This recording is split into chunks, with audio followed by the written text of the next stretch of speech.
can you all see my screen here? Yes. Okay, we're gonna wait till 10 and then we're gonna start. Guess. I don't know when and Miguel, when do you want to start it generally? Just we let it run for a couple of minutes after 10, or do you want to start at a point? Yeah, because I think we can Perfect. wait for some minutes. Yeah, we're gonna wait a little bit. Awesome. So yeah, you asked me, I have my other instruments there. I have other ones there in the corner. I have a synth, another synth, another machine, another synth that is hidden. I have one here. I have two there. But are you playing all of them? Yeah. Oh my. Yeah, so I start the recording and then I play something and then I go to another place and I play something and then I play here a little bit for the drums and then I record it together. Are you teaching Ellie? Ellie? What is that? Your daughter? Oh, Ellie, okay, my daughter. Okay. I thought, like, is it a software? Am I teaching this software? Sorry, dude, I have my head way too much in work. Yes, I have a daughter. That's true. Yeah. I'm asking because usually like music is really good for the children. So no, I'm teaching her right now. She's 1 year old and 2 months. So I pull her in front of the one with the buttons. This one here. Yeah.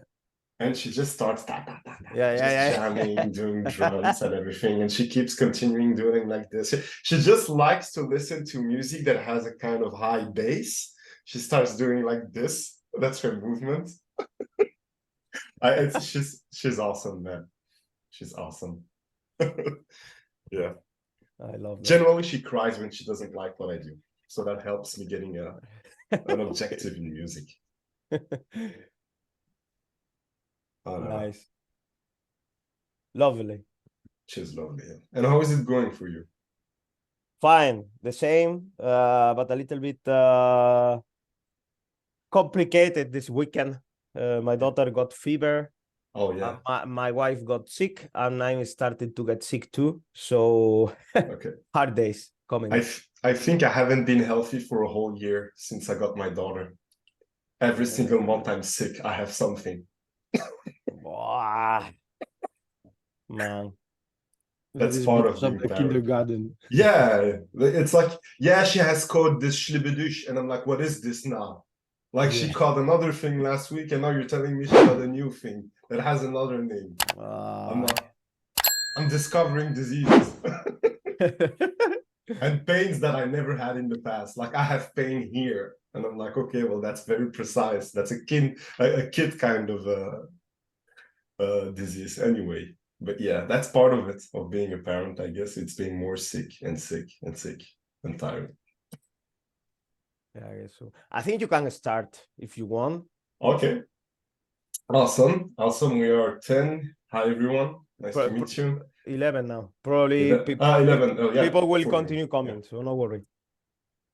Nice for all of you to have me for this conference. I'm gonna put your faces here in front of me, and thank you for letting me speak in English. I've only lived in Spain for a year. No, actually, if I put your faces here, you're gonna see it. I only went to Spain for a year, so my Spanish sucks. So thank you for allowing me to speak in English during this conference. It's gonna be fun. It's gonna be collaborative. That means that when I speak, you're more than welcome to cut me, to ask a quick questions. I'm not against that. I like just playing with my teammates and co-artists by asking and responding to questions as fast as possible, if that makes sense. Don't feel that there's any taboo. If there's some things that I cannot answer, I will just tell you, hey, I can't answer them for those reasons. But there's no problem in answering them, so don't feel stupid. There's no stupid questions. There are also no stupid answers. If you ask for something, I will do my best to see if I can answer it. We're here mainly to help you. I'm here mainly to demystify certain things that are maybe a little bit abstract in the industry right now. We're in an industry that is more and more abstract, and I think having more of those conferences is going to help you having a more streamlined mindset. Does that make sense for everyone? Yeah. Yes. All clear. Go on. All clear. Let's go. So I'm a principal environment artist in the games industry. My name is Najim Filali. I'm also called E3 in the music industry. I don't know if I can do next. Here we go. Bam. So being a principal environment artist in the music industry, so don't worry, the guns that I have are real, but I'm in a legal place to shoot them. Okay, that was in Nevada. That was for a Teams meeting. Okay, thank you. So I just wanted to put that there. This process, this presentation is going to give you more of an overview of my process as a principal environment artist, the path that I took to become one, the difficulties that I've met during my whole path of becoming an artist. I work now since about 7.5, 8 years in the industry as an artist inside of the studios, but I worked for 2 years before that, prior, as a freelancer as well during my studies, and I studied game art, so that helped me getting a little bit of stability in what I do. So like I said, it's collaborative, so please ask questions if you have some. Here are some titles that I worked on. So I worked mainly for Ubisoft, MPC, Elite3D. I had a passage where I worked for Madonna. I worked for Cirque du Soleil, Wizard of the Coast, and Blizzard. There's a little bit of everything. So when I started my career, I started as a video game artist for environments. Does everyone hear me well, or do you need me to get the mic closer? Is everything clear? Well, everything is fine. Awesome. So the first studio that I did, I was about 22 something ish. I'm 31. It was for Ubisoft, was the Crew 2. I was doing everything that was like the stop signals, the wheels that you see next to the roads, like very small little props, nothing big. That was my first entry in the video game industry. Prior to that, I did a 3-month internship for a video game studio. I haven't mentioned it there, but it's double VRC6. But I wanted to put like the first real time I was in a game studio. Anyways, so it was the Crew 2, small tasks, nothing too big. I worked there for 1 year. After that, I was invited to work in Spain at Elite 3D for Juan, and others people there. And it was cool. I worked on Call of Duty Modern Warfare 2 as prop artist, did a couple of props.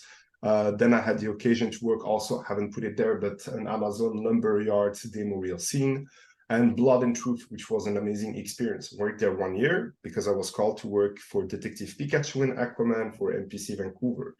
So I had opportunity to work for everything that was visual backgrounds for them, mountains, explosions, some props. In Aquaman, I designed as well the underwater city and some crystal caves. After that, I got seen by a studio called Cirque du Soleil and Reflector here in Montreal. They called me to come to Montreal and to stay established there to work for them. I'm still here in Montreal after 5 years. But I worked for Madonna during her BBMA award show. We did her holograms that are appearing on the show. I can put a video later on. And we had a couple of calls with Madonna. We embellished her image, did a lot of non-disclosure agreement stuff with her image. And there was a lot of 3D and After Effects kind of work. And PY1, which was a nightclub kind of type, and I did the visuals for the interior of the nightclub in Montreal. It went to Las Vegas and other places. Then I got hired by a studio by Wizards of the Coast in Montreal to work on Dungeons & Dragons Dark Alliance. I stayed there 2.5 years, got called by Blizzard to work on the unannounced survival game, stayed there 1 year and ish something, and now I'm a principal environment artist at 1047 Games on an upcoming game that is in the same universe as Split Game, their first one. Does anyone has questions so far? No? It's a pretty so I went games, movies, entertainment, back into the games, and I also sometimes have freelancing gigs that are or in the movie industry or the music industry or just the design industry in general. I like making images, so if it's an industry that is cool to me, I like having my art in it, if that makes sense. So just I'm not gonna go through all the brief for the current company that I work for is. But what it is, basically, it was made by 2 guys in their dorm rooms that made their own games. Once the game got a lot of appeal, the first one, they decided to maintain it by making a new one, and by taking a larger kind of team. They got a shit ton of investment. Can I say shit? Yes, shit ton investment. They got a lot of money, so they started hiring a lot of people, and they wanted to hire the best of the best of the best. So we have people in our team that come from EA, Riot, Activision, Blizzard, 343 mainly, so people that worked a lot on Halo, Epic Games, and we're a little bit of senior artists from around the world. So it's a full remote company that I worked for. This company, I worked with people in Spain, I worked with people in Italy, I worked with people in Germany, in Japan, in whatever place. Not in Japan yet for myself, but I know people have worked with people that were in Japan, Sweden, United States, Canada. We're a couple of people from Montreal that work for this company. We're about more than 150, 160 people, something more than that, I guess. I can't even spell you all the names of the people we have in our team because it's growing so fast. All of you are artists? No. We are a mix. We are all of us are devs. So there's programmers, there's technical artists, there's animators, there's producers, there's everything. All the literal plethora of what we can find in a game studio breed are all over the world. The CEOs, though, the two main devs from the company live in the United States, in Nevada, if I'm not mistaken. That's where we got our team meeting. But yeah, that was an American company, founded American, then started hiring all over the world. For me, it was very interesting to work with them for a multiple of reasons. I like working with people around the world that have a sense of project that fully supports remote working. I started remote working about when did the apocalypse started? Before 2021, something like this, no? Yeah, when this started, bam, I started remote working. I remember I was at Wizard of the Coast. It started, my CEO was like, yeah, everyone, there's a weird disease going on. Take your PCs, go home. Till then, I never went back inside of an office. Simple as that. So all of my studios that I asked for were fully remote. And right now I'm going to be positive about it, and I try to maintain it with all the people I talk to. But the remote future is really good looking, in my opinion. I understand and I see that a lot of people are losing their jobs at certain companies. A lot of structure is being put in place, but we have more access now to studios around the world, which we didn't have in the past. In the past, I was locked with France or Belgium because I was born in Belgium. Since I was born in Belgium, I needed to move out of my country to go to France. Then when I wanted to work with Elite 3D, I needed to move to Spain. But now in Canada, I've managed to work for 3 studios that are in 3 different countries. And so far, it has been seamless and has offered me way more cash back than paying for car, paying for this, paying for that. I wanted to put it there because I think it's a good sign of the direction of the industry. It was more difficult for the movie industry, but the game industry has benefited a lot of it. Voila, that's for this place. And the responsibilities. What is a principal environment artist? I'm the one who knocks on your heart. Well, I'm trying at least my best to be one of those peoples where we are like, okay, this is a kind of guy or girl or whatever that understands his place in the industry, likes to push his or her art at the fiercest quality as possible. And that's what I try to do with my work. And that's what I was hired to do at 1047. It's to give the example of what good quality in your opinion is. Excuse me, is there a question?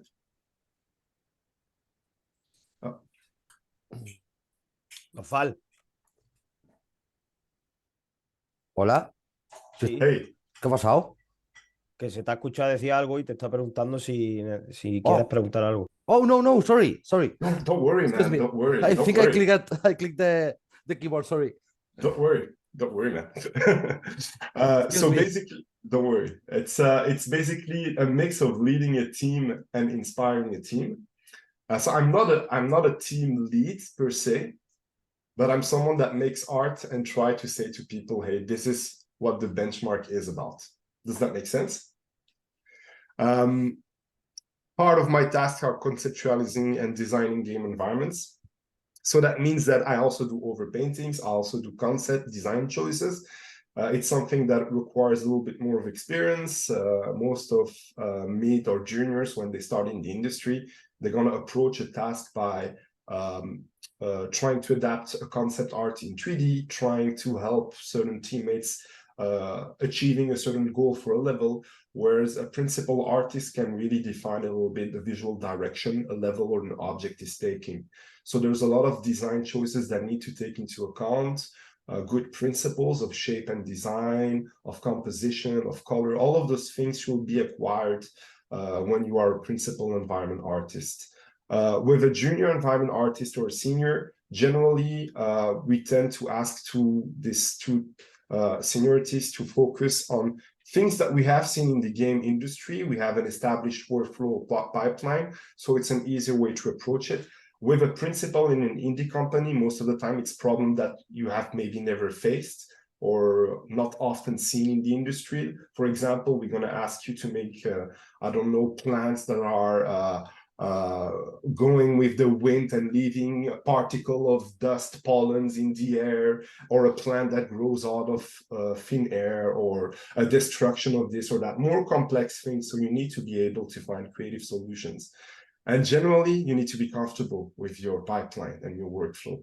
That's what principle requires you. You have no more the excuse to say, I don't know how to make it.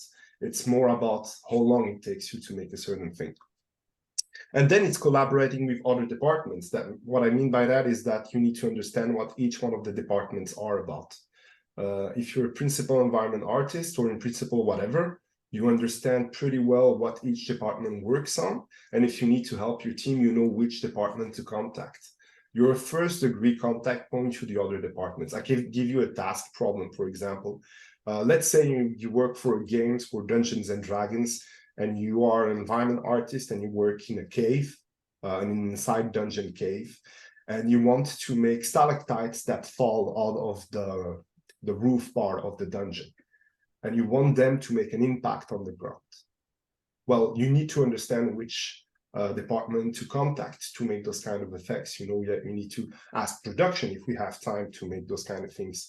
You need to check with VFX if they can make contact particles when the object falls down. You need to check if you need animation to make these kind of things. And a principal can identify all of those pinpoints pretty fast, more than normally supposed to be another one, and then can say, okay, can I make it myself, or do I need the help of others?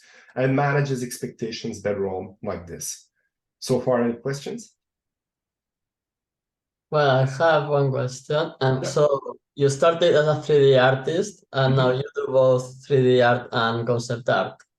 I don't do most concept arts. I mainly do the 3D environment arts. I do over paintings. We have concept artists, but I focus on bringing, let's say, an environment from finish to end. And I manage teams as well at the same time. I will show after this conference a couple of pieces that I've made on my personal website. I can't show anything yet about the game I'm working on. That's the thing, because strong NDA. But generally, I can show you a little bit what goes around and what in the same style is. But yeah, if that answers your questions, I started as a junior 3D artist. After junior 3D artist, I became a 3D artist, I guess, for Elite 3D. Yeah, 3D artist. I did a little bit of everything, but I always had the love for environment, organic art. So whatever is natural, so trees, landscape, rocks, cliffs, waterfalls, wooden houses, temples, everything that can be made with a human approach. I like doing it in 3D, basically. So I work for a studio that does a lot of hard surface and sci-fi, but I specialize in the organic approach for the studio. So I make all the plants, all the organic features, biomes exclusively. Yeah. It's the part I like. For other companies, I did a little bit of everything. I wasn't that picky in the beginning because I wanted to learn a lot. But when I started working for MPC, for Aquaman and Detective Pikachu, that's where I saw that I wanted to continue in the biomes route, because I like doing mountains, cliffs, and other things like that. And seeing things that are natural, trying to replicate what we have in nature, I find it comforting myself. It relaxes me, you see? like just referencing what you have in nature, trying to see plants. I'm not specially, I like, but I cannot specially stay more than X hours inside of a spaceship. It just, it makes me claustrophobic. How do we say that again? Claustrophobic. Yeah, that's what I try to say. Complete, it's just too much for me. Metal, too much. I need nature. I need to touch grass or I panic. You see? And with 3D, that's the closest to grass. Yeah, I prefer to paint some organic shapes. Yeah. And every day I have to do an environment, and I ending putting some plants or some organic shapes. It helps, huh? And yeah, go on. It gives more life to the work, to the artwork. Well, that's what I like as well. It's because it adds value to, well, you can have beautiful sci-fi environments with only hard surface that have a lot of life in it if it's well composed. But nature has the quality to add color often and movement and life very quickly to a scene. If you look at Last of Us, the importance of nature in architecture is at its highest, because we understand through how nature is placed that the environments are abandoned, that things have been taken over, that control has been lost, that we are facing a disease with the mushrooms that we see on the walls, etc. So a lot of art direction is done through nature.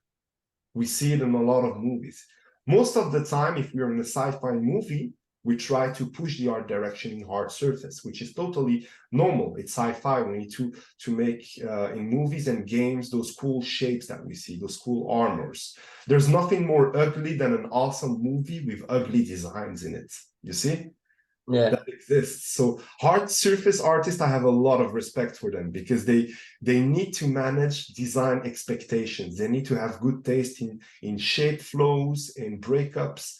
It's not only bevels. Where biomes artists like myself, we focus more on being able to give life to what we make, and that it brings a kind of air to a certain space. For example, when I make cliffs, I like telling a story throughout the cliffs I make to understand where this cliff comes from, what the state and the oldness of the cliff is, if something is going to fall off, if someone walked somewhere, if someone climbed somewhere, if there's a certain type of plant, etc. I think storytelling is what helps a lot in all of those cases. Yeah. Yeah, I agree. But that joins us to a part that I like, and it's the skill and qualifications to become a principal artist. I focus a lot on principal artists, but I think those skills can apply for any kind of position, whatever role you have. It's always about balancing soft and hard skills at the end of the day. For me, it's expertise in 3D modeling and texturing softwares. At the end, let's remove principal and let's just say artist. I should have just said artist. Expertise in 3D modeling and texturing software is required for us when we work at a company. What I mean by that is be comfortable with a DCC of your choice, like Blender, Maya, 3ds Max, but be comfortable with one completely. I understand that there's a lot of argument about which software are the most used in companies, but at the end, it's more about how you process and what mentality you have when you use a software. If you can use 3ds Max and if you can model with it, it's going to be a matter of days to do the same on Blender or the same on Maya. Of course, there's the shortcut thing. It's always easier when you have all of your shortcuts understood and when you know your workflow throughout a software, but try to maximize your knowledge on one at least. For me, it was Blender. Why? Because it was a free choice back then. But I managed to always keep Blender on the side. I've always learned Blender, but whenever I joined a company and they asked for 3ds Max or Maya, I was like, yeah, I know it. And then I stressed for 2 weeks, 3 weeks learning the software. And then everything went fine. And I asked a lot of questions. But at the end, the mentality of a 3D modeler stays the same. You're still working with the same principles of spline, curves, polygon tools, extrusions, UVs, all of this needs to be the same. So at the end, I have a little bit of my package workflow that follows me everywhere. It's like I use ZBrush when I need to sculpt something or when I need to quickly conceptualize something in 3D. I know a lot of companies have ZBrush. I'm okay if they don't, because I can use Blender sculpting software. So try to do things like this, having backup plans. If you can texture with Substance Designer and Painter, it's awesome. But imagine you joining a studio that doesn't have this pipeline. And they're like, well, we don't use Substance Painter and we don't use Substance Designer. We don't have a license for it. But we use, let's say, Marie. Voila, you're there. Okay, Marie, what the hell is that? Well, Marie is a VFX texturing software. But be flexible with this kind of things, because this happened to me, and this is happening to me right now with other softwares, where I join a company, they're indies, they have a lot of money, but they're indies, they still need to justify their costs. And I'm like, cool, I want to use this software. And they're like, well, no, we cannot afford this license for whatever reason. So I need to be prepared to switch my workflows. Let's say you cannot use SpeedTree, be prepared to do foliage by hand in ZBrush and Blender or whatever. So try to find backup plans. That's what I mean by expertise in 3D modeling. It's not about the software, it's about the mentality. Try to always extrapolate it to other softwares. Strong artistic and creative abilities, overpainting, documentation creation, all of this should remain with your pipeline all of your life. You should be able to present things to your team in an efficient way and a fast manner.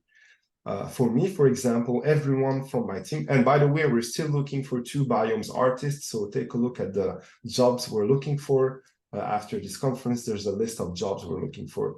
And if you think that you're compatible with one of those jobs, apply, just saying. But for biomes artists, everyone in my team needs to be at least to do a little bit of overpainting and concept art, just a little bit. Why? Because when they need to work on something, they need to show me what they want to reach for in a very short time. So for example, let's say we're working in a forest. I have someone in my team that makes foliage, and she wants to make a variety of bushes. Well, I'm like, okay. Well, she's like, no, I can show you what I mean. And then she does a quick overpainting. She sends me this overpainting, and I can judge if it's a good idea or not. So documentation creation, overpaint, reference searching, those are things that you should keep with yourself, whatever job you have, actually, artistic job you have. It's so important to be able to document, reference, and present something quickly without going into the 3D process. That's important, because often what I see that it's not a mistake, it's a kind of a workflow stuttering, I would say. It's juniors that when they work on 3D assets, they enter the 3D phase way too fast without reference research or without validation with art direction or leads. They stay in this modeling zone way too long, often in the high poly zone. They fiddle a little bit, and it's 1 week past, 2 weeks past, and there's no asset yet. This can happen very often. So the best medicine to it is whatever you want to start as an art asset or an environment, do quick references, like strong references, research, I would say, a quick overpaint, quick sketch, something that you can give to your lead or your art director and say, hey, this is what I want to do. Does that make sense? So those are creative skills that are always going to follow you no matter what art field you take. You need to be able to sketch. We have AI now, so there's people that sketch with AI. There's people that sketch with Midjourney. My opinion about it is don't make final art with AI at all. It's just not legal in a lot of companies for certain things. But if you want to do some references research, if you want to do some sketches, thumbnails, and you want to keep it for yourself, maybe you can generate something with AI just for you to give yourself an idea where to head to. That's where my stance is with AI. Yes? Is this affecting? Yeah, everyone in the industry, everyone that tells it's not affecting them are saying bullshit. Yeah, but where you are right now, is it a serious problem? No, we have still the concept artist. We hired recently a concept artist for biomes.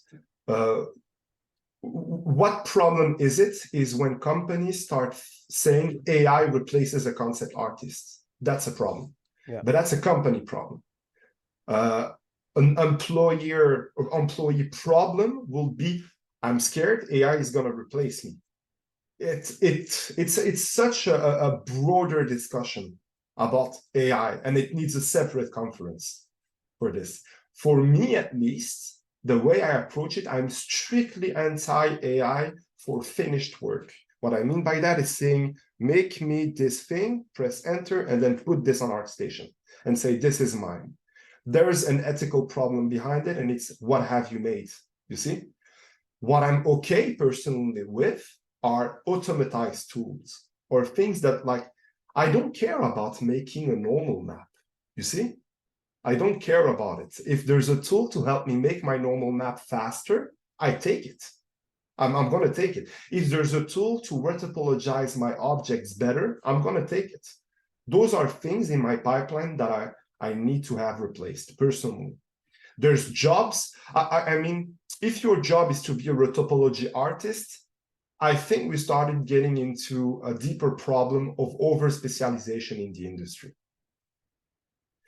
What happened with AI becoming inside of the industry was people starting exploring new pipelines additionally to their things. For me, for example, animation, 3D animation takes a lot of time.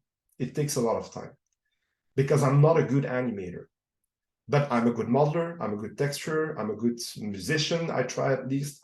I'm someone that likes to do composition. Sometimes I would like to see quickly what my things are animated automatically. Well, there's tools inside of Blender that do it in my place. It's not AI yet, but I can imagine that it's going to happen. The animation industry is going to be the first one touched by AI globally because it's 2D and it's flat, you see. But it's a broad question because it's case by case. For us, for the concept artist, there are certain tools that are useful for them, and there's others that they decided not to use because they don't find it ethic, and which with normal extents, or they don't find it useful. The problem I saw in certain companies with AI were certain, and it's very amateurish from them, certain companies thinking that AI can replace entire sets of jobs, like concept artists. Well, no, AI is not a concept artist. It's something that outputs an image. And a concept artist, it's someone more than someone who draws images. It's someone that creates lore, storytelling, glues it all together, creates consistency between all of those images, helps the team integrating those images into something 3D. Those are all things AI doesn't do, you see? It's partaking in the beautification of a job, but overall, for 3D, what I'm curious about is the cloud process of modeling in 3D, following an image. Right now, the technology is going towards, you take a picture, it understands the light that goes through the picture and transform this into a 3D scan object without going around it, just from a flat picture. I'm curious about it. I'm curious how it's going to change my job. It's going to change my job. I'm curious how it's going to change my job. But whatever happens, when I have a teammate that is a little bit stressed about it, what often I try to say, which is very realistic, is we are artists, but we are working for one of the most productive industries in the world. And this industry is one of the most technological industries in the world as well. If you try to go too much against technology, process, and advancement, it's not going to work. It's just not going to be viable. There's always going to be technological process and advancement. We need to maintain it ethical, though. That's my opinion on it. Right now, it depends where it's heading. I need to have more insights. I'm a little bit like an ostrich since 1 week with my head in the sand about it. But I'm going to pull my head out and I'm going to see a little bit what news are around there. I think main people that are concerned are the concept artists. It's normal. Their whole job has been making flat images at the end of the day, things that are on a screen or on a flat medium. And this is for AI very easily attainable to recreate. So does that make sense? Is there any questions? Thanks for your answer. Yeah, I think it's not that deep. It's just everyone is a little bit weird about it right now, about what to think about it. It's normal. There's not enough conversations about it. That's what worries me. I think we don't partake in the human conversation we should be having with a lot of topics in our life. But that's a human problem. That's something else. So what I will do if you're worried about AI is try to converse about it. Don't say nothing, converse about it. Because if you don't partake in a conversation, you don't partake in the direction the conversation is heading to. And you can see that a lot of maleficent people can take this for granted. So voice up and problems can be heard, if that makes sense. Yeah, excellent communication skills and soft skills. In general, that's, oh my God.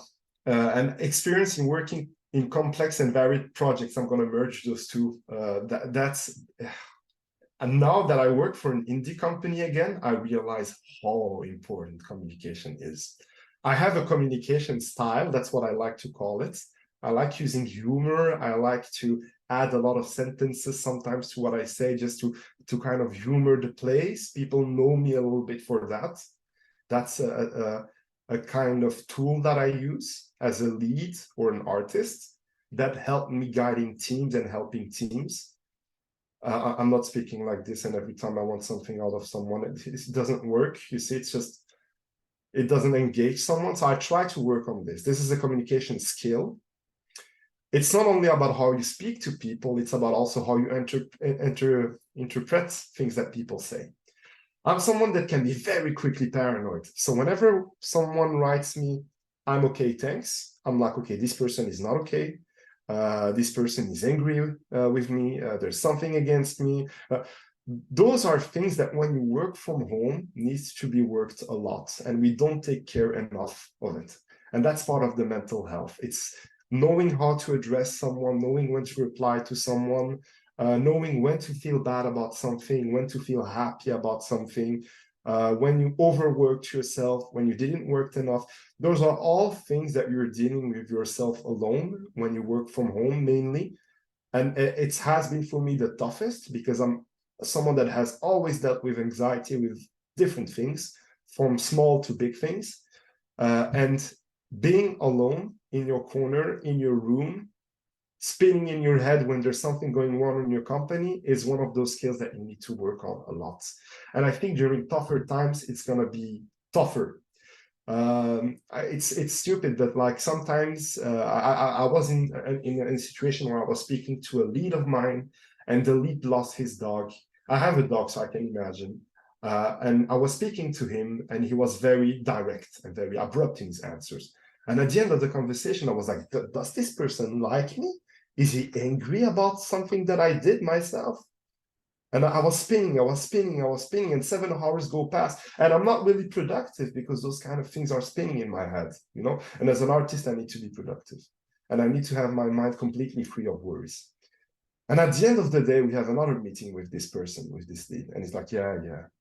Anyway, yeah. And then I hear someone say, sorry again about your loss of, yeah. And I'm like, dude, this guy just lost his dog, and I didn't know, and I was spinning, and I thought he hated me. So those are kind of things about communication skills and soft skills in general, and mental skills, I would say, that are so important, because I've lost people in teams that were or fired or left companies, mainly because of those issues. And I think they're not spoken enough, because we're losing a lot of people in the industry, or we're seeing a lot of people quit in the industry because soft skills are not being taken care of enough. And by that is, it's a work, it's a job, it's not your life. We need to stop thinking that video games are our entire identity from toe to head. It's okay, it's a big passion, it's important, but there's so many other things that come into play when you make video games and when you work in the industry. It's like family, health, your personal pleasure, like music for me, your balance. It's so important. And people burn themselves out so fast because they don't have balance. It's tougher when you're a junior, because you really want to go inside of the industry, or where you are already inside of the industry, you want to go to higher levels like me. You want to become a senior art director, this, that. And the balance, well, you say a little bit, fuck off to balance, and I want to focus completely on just making productive, making a portfolio piece, hitting the 200Ks on ArtStation, hitting the 1K on it's insane. There's a huge race to productivity that I find a little bit dangerous when you are already inside of the industry. I understand when you are building your portfolio that you are inside of a zone of pure art and productivity sometimes. Sometimes it happens with myself with music, where I'm during 2 weeks, I don't exist to my friends anymore. I'm just making music every single day. That's part of being an artist, of course. That can happen. But I can assure you that I cannot stay in this kind of thing for too long. I need to do other things. I need to stay with my daughter. And before my daughter even, I needed to stay with my dog, go outside, breathe a little bit, touch grass, like I like to say to my friend. When someone is not going well, I say, shut up, go touch grass. And he's like, oh. He remembers why we're here. You know, it's games. At the end of the day, it's games. Yeah. Yeah, Irene, you're muted. You're muted. You're still muted. Yeah. Irene, muteada. Estás muteada. No. Micro. Que no se te oye, Irene. It happens all the time. Ahora. Sorry. What type of documentation do we need to work in there? To work in what? In Canada. What kind of documentation you need? Yes. I'm gonna go through there. Yeah, I think it's useful. When I started, I started as PVT, how do you say, professional vacation work? Yeah. So if you're in Spain, if you're in Europe, Spain, Belgium, France, you can ask for what we called a work holiday permit. Yeah, that's what we call it, work holiday permit. If you're under 30, if you're above 30, you need a sponsored work permit. Sponsored work permit is basically just your company telling the government, hey, we want to hire this person. This is the papers. You come inside of the country. That's a little bit the reality check about Canada. Okay, Canada is the United States. It's the same. You need work permits to go there. The work permits are tied most of the time to your employer. That means if your employer fires you, you need to quit or leave the territory. And that happens often, more than we think. So when I was at MPC Vancouver, when I was working for the movies that I told you, it was a closed work permit. And once the 2 movies were done, the studio lost all of their subside and closed its door. And I needed to quit Vancouver. So I left Vancouver, went back to Belgium, and waited for another work permit there. So Okay. The companies. Yeah. Do the companies help us to get it, or? Yeah, it's the companies that make it, definitely. So there's no lawyers that make it for you. It's the company that does the. If, for example, you have an offer, well, what are you? Are you an environment artist, concept artist? Character artist. So you're a character artist. So you know ADOS, for example, ADOS, the studio in Montreal. So there's ADOS. Let's say ADOS wants to hire you as a character artist. They're probably going to ask you to work in Canada. There's a couple of companies in Montreal that still ask people to work in the same province or in the same country. So what they're going to do is write you a work permit. They're going to hire a lawyer that is going to go on your case, ask for your immigration, etc. The work permit can vary depending on your experience or how you are talking to ADOS during the hiring process. Your work permit can be 1 year, 2 years, 3 years. I think there's a minimum. I don't know how many years anymore. For me, my first work permit was 1 year. My second work permit was 2 years. My third work permit, I did 3 work permits. My third work permit was 2 years, but fortunately I received my permanent residency at my third work permit. So now I don't require work permits anymore. In the beginning, you require work permits and then you have a permanent residency. Does that make sense? Yeah. So it's your job basically that sponsor you.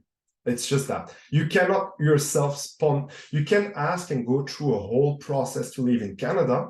It's long. You need to go on the government website and see if you correspond to each one of the things. But for me, in my opinion, the easiest route to immigrate in Canada is through work sponsorship, so that the work sponsors you. If that makes sense. Thank you. I have a lot of Spanish friends. Let me tell you, I have 9 Spanish friends, like 9 friends in Spain right now that are trying to come in Canada. There's 3 of them that managed to get a work permit. It's not impossible. It's long, but it's not impossible. Just that's the reality. Canada is still one of the severe countries for immigration policies. You see? Any other question? Yeah, I had one. When you get fired, you have to leave immediately, or you have a period when you can find For me, they gave me 2 weeks. 2 weeks. Some it's immediately, but for me, they gave me 2 weeks. Yeah. It's not a bit unfair to leave immediately. They don't give you the choice of. That's why there's unions. I mean, is it unfair? Yeah, totally. Yeah. I'm like party worker stand. You know, I like equality in the industry of outcome, healthcare, and all of it. But no, the VFX industry isn't still sometimes fair about hiring and firing off practices, but that's the industry. I mean, and it needs to change. That's why there's getting unions. That's why there's policies that are being put in place. There's companies, when they fire you, you have a kind of package that helps you getting for a couple of months. But Vancouver is known, like Vancouver has especially a problem to be known in the VFX industry to be very short in contracts. You know, you're never gonna work. It's movie per movie. You see, like I know a girl there. She's amazing at what she does. She works contract per contract. She's like, okay, now I work for a Pixar, and now I work for a DreamWorks, and now I work for a Sony, and now we're working on. So she always goes through the stage of applying to a different company. But now she arrives at a certain stage where it's the companies that call her. You know, they're like, hey, are you free next month to work for us? And she's like, no, I have 4 movies laid. You see, laid next week. Right now I'm considered a freelancer. Working as a worker with a contract can be at your advantage. For me, it was more advantageous to work as a freelancer, to decide my contracts and to decide the titles I work for. I don't have the work security that workers have. I don't have the same. I can get fired any day of my job. You said, I told you they gave me 2 weeks. Let's say right now I say fuck you to my boss. Monday, I will never say that. He's so awesome. I love my boss, but it's because if he sees me. No, but imagine I say that and he tells me, well, you're fired. Well, it's immediate. It's immediate. It's not 1 day, it's not 2 days, it's immediate. There's no papers, there's no anything. It's like, thank you, bye. I have a high salary versus that I don't have the job security. So there's your choice to always balance it like this. I feel comfortable about finding a new job because people know me in the industry. A lot of people have worked with me in the industry. If it's not someone that I worked with as a co-associate, he became a lead somewhere. Well, he's like, if you lose, well, you can come to me. I do the same with my friends. You know, if I have someone in that's why maintaining a web of artists around you and teammates are important. But that's how I deal with this anxiety, I guess. I'm there for others. Others are there for me. If someone loses his job in the industry, he knows I'm going to repost, reshare, ask 2 friends if he's available to be hired or not. You see, I know people are going to do the same with me.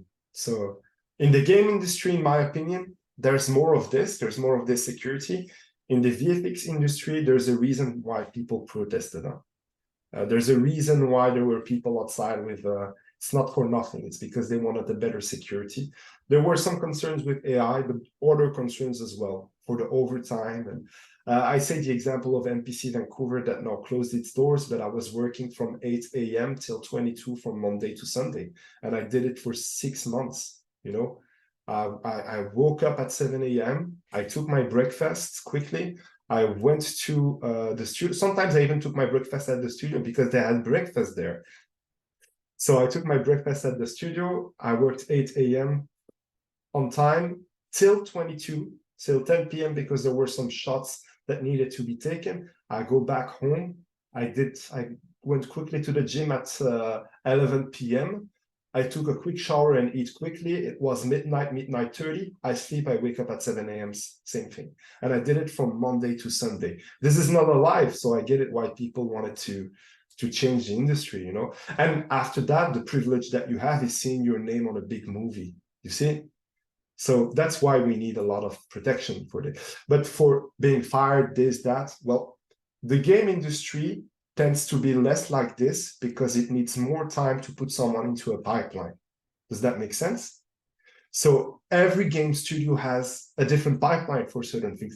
Every single game studio has a different pipeline for certain things. There's not there's maybe 1 or 2 departments that are going to have the same pipeline, but environment artists will never agree with pipelines. You see, so if we go to Eidos, they have another way of making environments than if you go to Ubisoft, than if you go to my studio.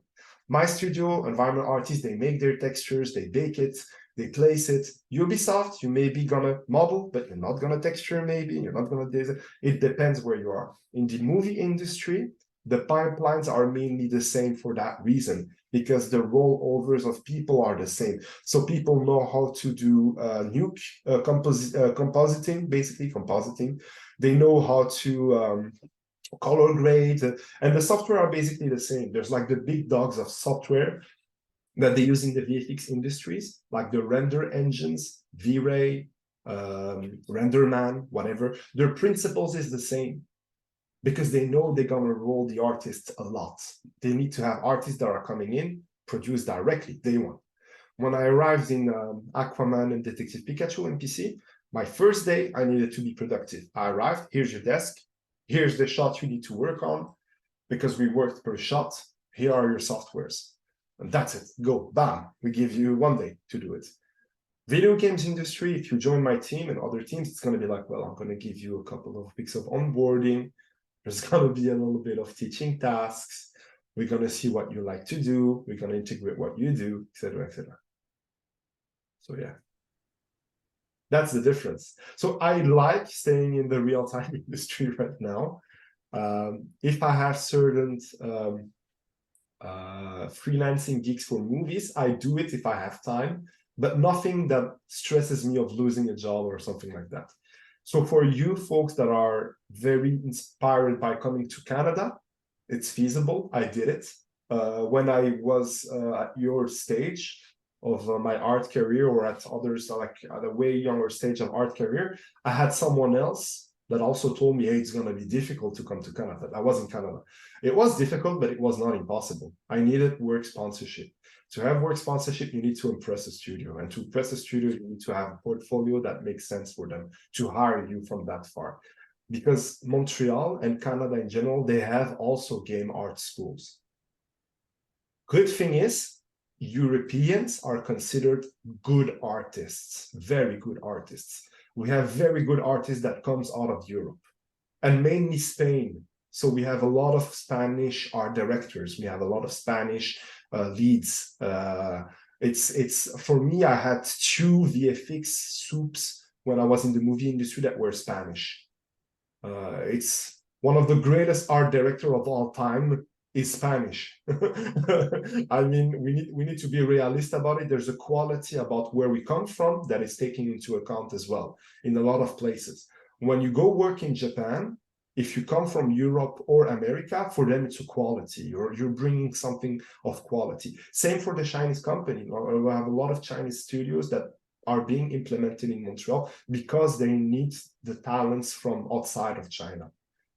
So it's in your favor. Don't be like, well, I live in Spain. There's people from around the world, Spanish. Well, No. You're considered one of the top dogs of artists that we have around the world, be it for comic books, for movies, for 3D, for whatever. I mean, we have Fallas in Valencia. Those are the greatest ZBrush sculptors that we can have. Okay, they use ZBrush. Like I have a co-lead of mine, he's Spanish, and he worked for the biggest EA and Star Wars title. So it's in your advantage, actually, to come with your big, strong accent and your origins. It's cool. For me, it was French, Moroccan, and Belgium. I was like this when I started in the industry, but everything was going fine, and I received a lot of contracts. So it's in our favor. For me, in my opinion, there's a quality lacking in the Canadian market.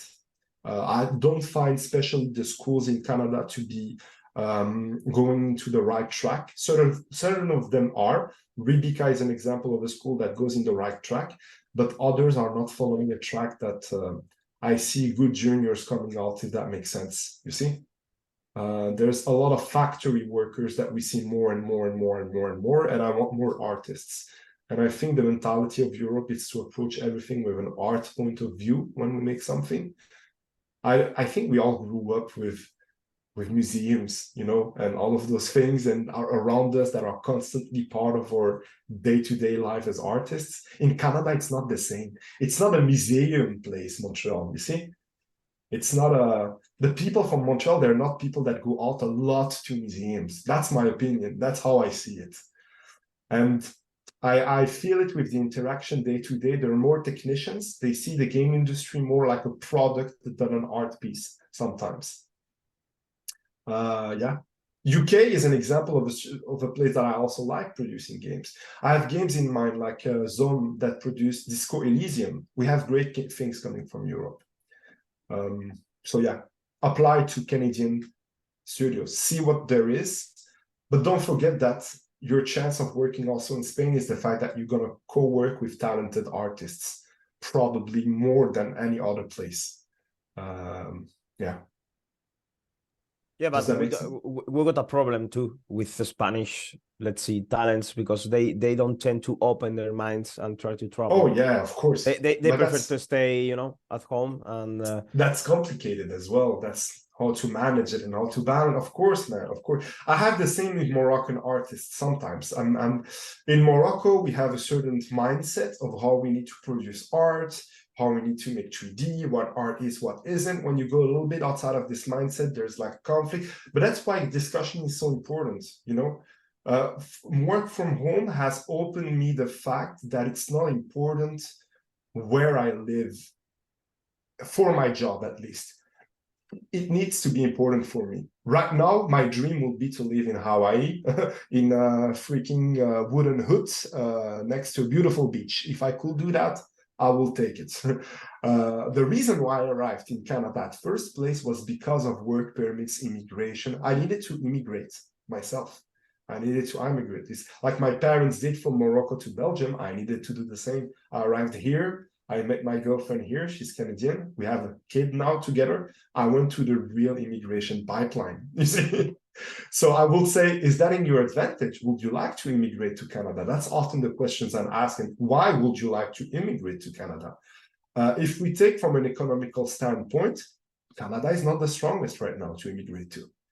US dollars is very strong, and euros are stronger than Canadian dollars. Right now, it's in my favor to work for an American client because the US dollars that I receive in conversions are higher because of the low interest rates, and Canada's dollar just tanking. You see, take all of those things into account when you immigrate to a place. I know things can change quickly. War happens, you know, and the world is a variable geometrical place, if that makes sense. Like I'm moving constantly. I lived in 4 countries. So for me, it was about finding where I felt the most at home. It can be Canada, it can be somewhere else. People, when they see Canada, they imagine the forest, the beautiful landscapes. It's true, there is that.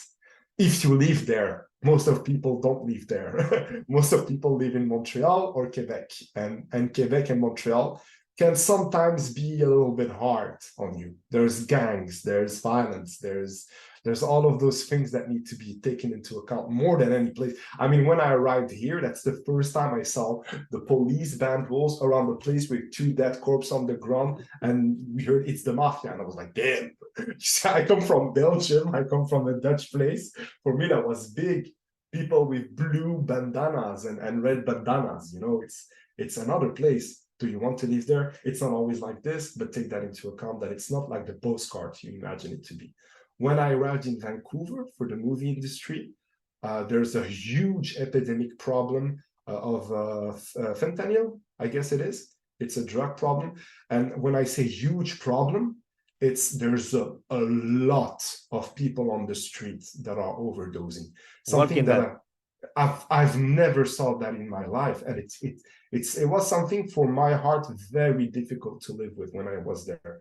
It was omnipresent. I was not used to that, to see a lot of people overdosing on streets, and there were kids, adults, this, that. So this was a clash vision of what I had in mind. You see, when I arrived in Canada, I was like, everybody is nice, everybody is welcoming, there's good food, everybody likes to treat each other fairly. No, there's a lot of things going around. There's a lot of human trafficking. There's a lot of this. I have a daughter. I'm scared sometimes when I go outside with her because I see things, I hear things, and it already happened once in Montreal that you sleep and you hear gunshots in the neighborhood. So those are real things, and I think we should cut off Canada being the best place on earth to live at. It has so many problems that we're not showing. So I don't want to cut dreams of people that want to move there.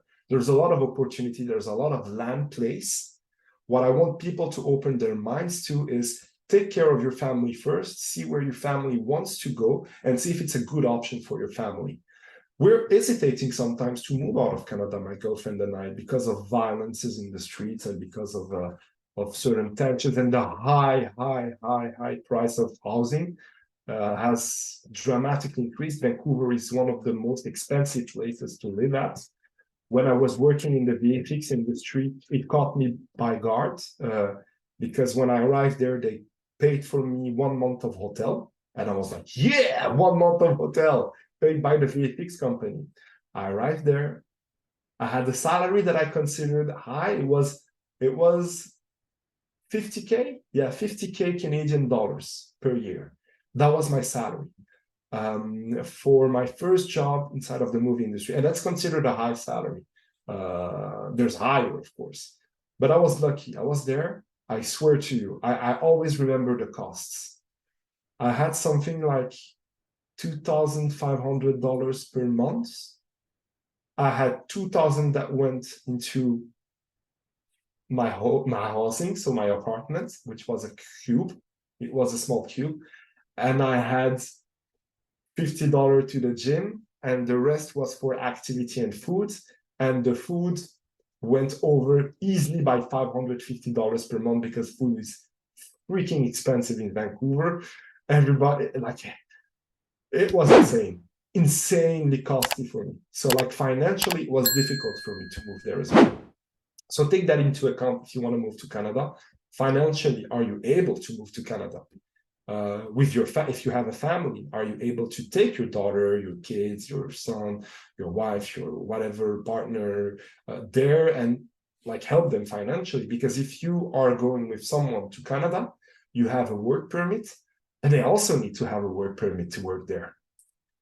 The both of you need to have a work permit. So it can happen, for example, that you go with, I don't know, with your partner to Canada, you have a job, you lose for whatever reasons your job, well, your partner works permit is tied to yours.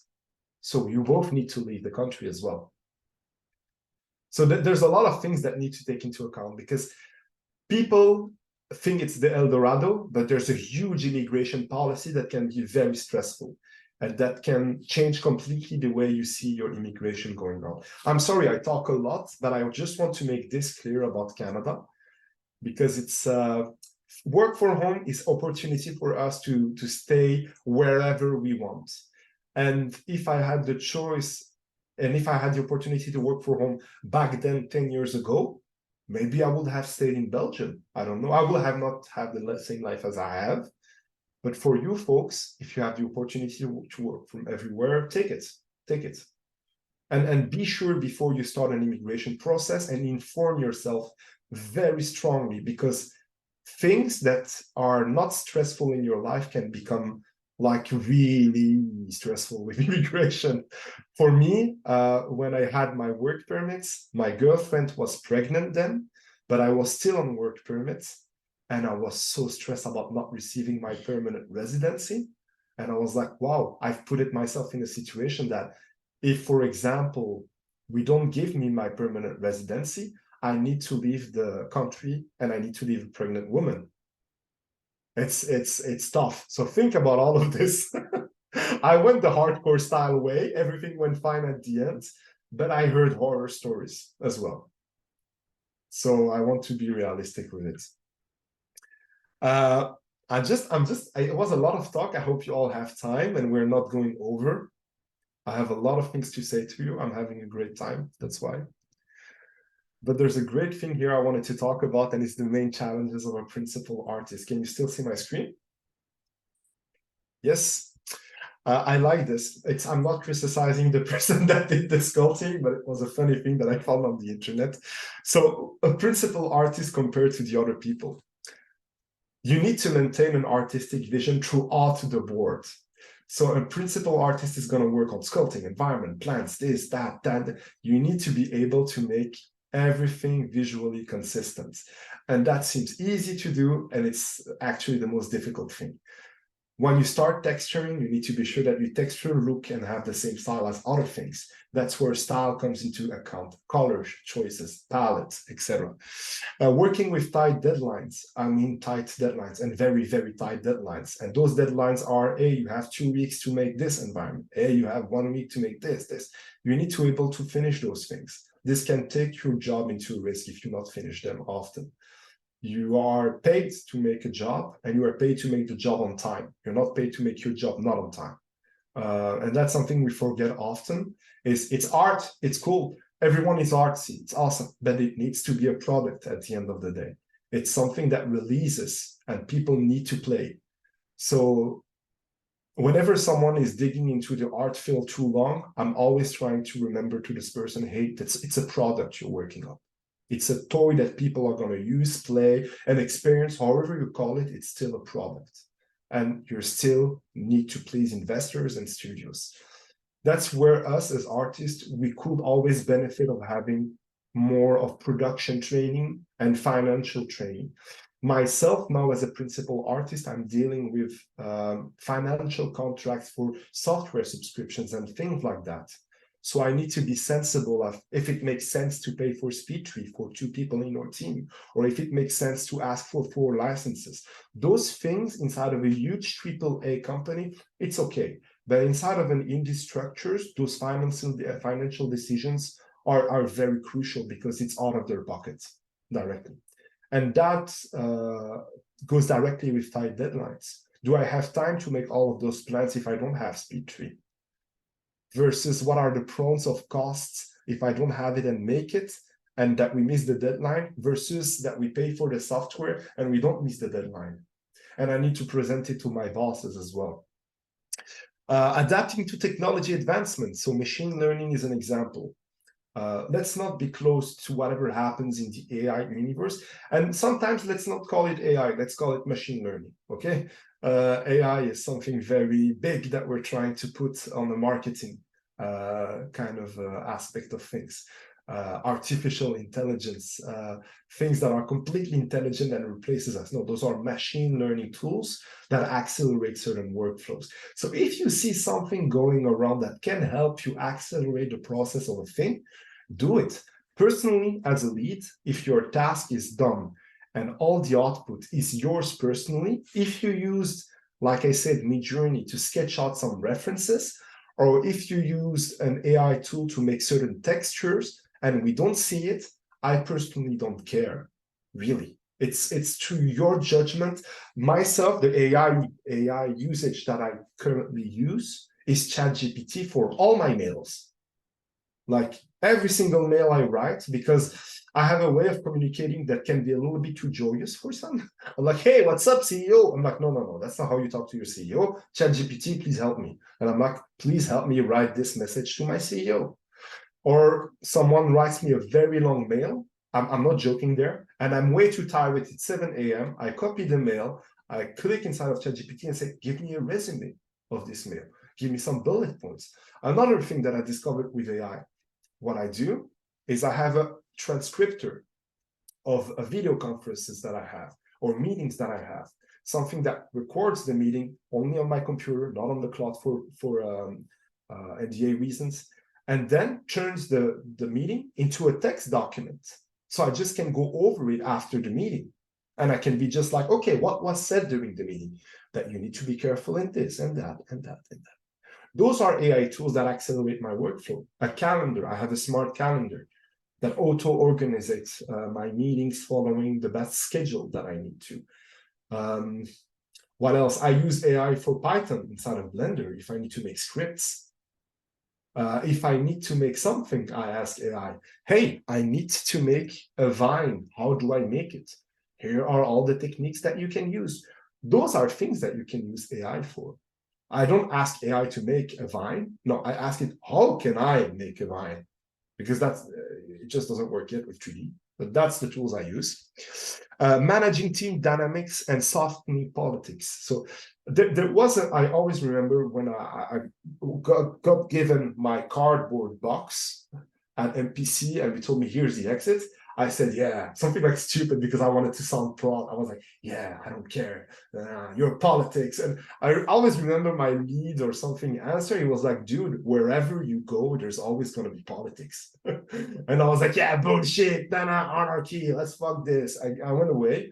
So like years went. And now I realize in my company, politics can be bad or good. You see, but everyone is playing an act when you join a company. Everyone is doing a role. Everyone is doing a role. It's being a CEO, being an art lead, being a lead, this, that. Softening politics, in my opinion, what I mean by that is whenever I speak with my team leads, my co-associates, with my artists that work in my team, whatever, what I always try to remind them is, hey, we're making a game. We're just making a game. And we're trying to make it good, but we're just making a game. We're not saving lives. Or maybe the game is going to save lives, whatever. But there's nothing immediately at stake. You see, like, let's take it chill. Let's do the best that we can do, and let's have fun. And I think if we all chose this path to become environment artist, character artist, 3D artist, whatever, concept artist, it's because we wanted to work day to day on something that we have a little bit of patience and respect with. You see? And for me, it's art. I have patience and I have a lot of respect with art, and I like doing it on a day-to-day basis. I don't see myself doing a lot of other things. I know I could, but I like doing art. And that's the main goal why I decided to do it. And when I join a video game company, I try to repeat it to myself and my teams. Whenever there's a tension, I always say, guys, we all want to make the best out of this. So let's try to see why we communicate badly. For example, I had an experience there where I said to a teammate of mine, which is a concept artist, I told him, it's awesome what you do, it's beautiful, but let's not forget that we need to make all of this in 3D just for everyone. And the guy, he answered, he was like, yeah, but I made games, I know what I do. And this is an example of softening politics. And I was like, oh, I'm sorry, this is not what I meant, dude. I didn't want it to like reconsider what your job is or what your position is or whatever. It's a global discussion for everyone. What I mean by that is we're only treating biomes. Let's take that into account in pipeline. And I was like, oh yeah, that's what you mean by that. Okay, it's cool, it's cool. So you see, everyone at the end of the day wants to reach for something pure in a very good manner. But the communication sometimes can be a little bit frisky. That's where we need to be good at. I'm an introvert and a selected extrovert person.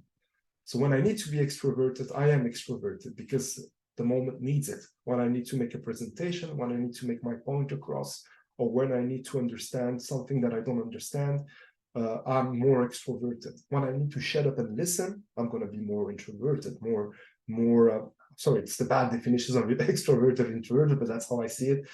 But I try to make this balance. So softening politics, managing team dynamics, being a principal artist or a lead, it's like a music conductor. Sometimes the pitch needs to be high, sometimes the pitch needs to be low, sometimes you just need to listen. And I think that's the most things that I have ever dealt with in this company. It's working with seniors that are at amazing levels.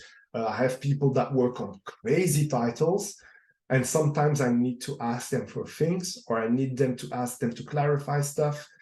And it's humbling as an experience. You're like, okay, well, I'm the lead of the biome team, principal of the biome team. I'm going to ask to the freaking dude that worked on God of War for 4 years if I can make this inside of his level.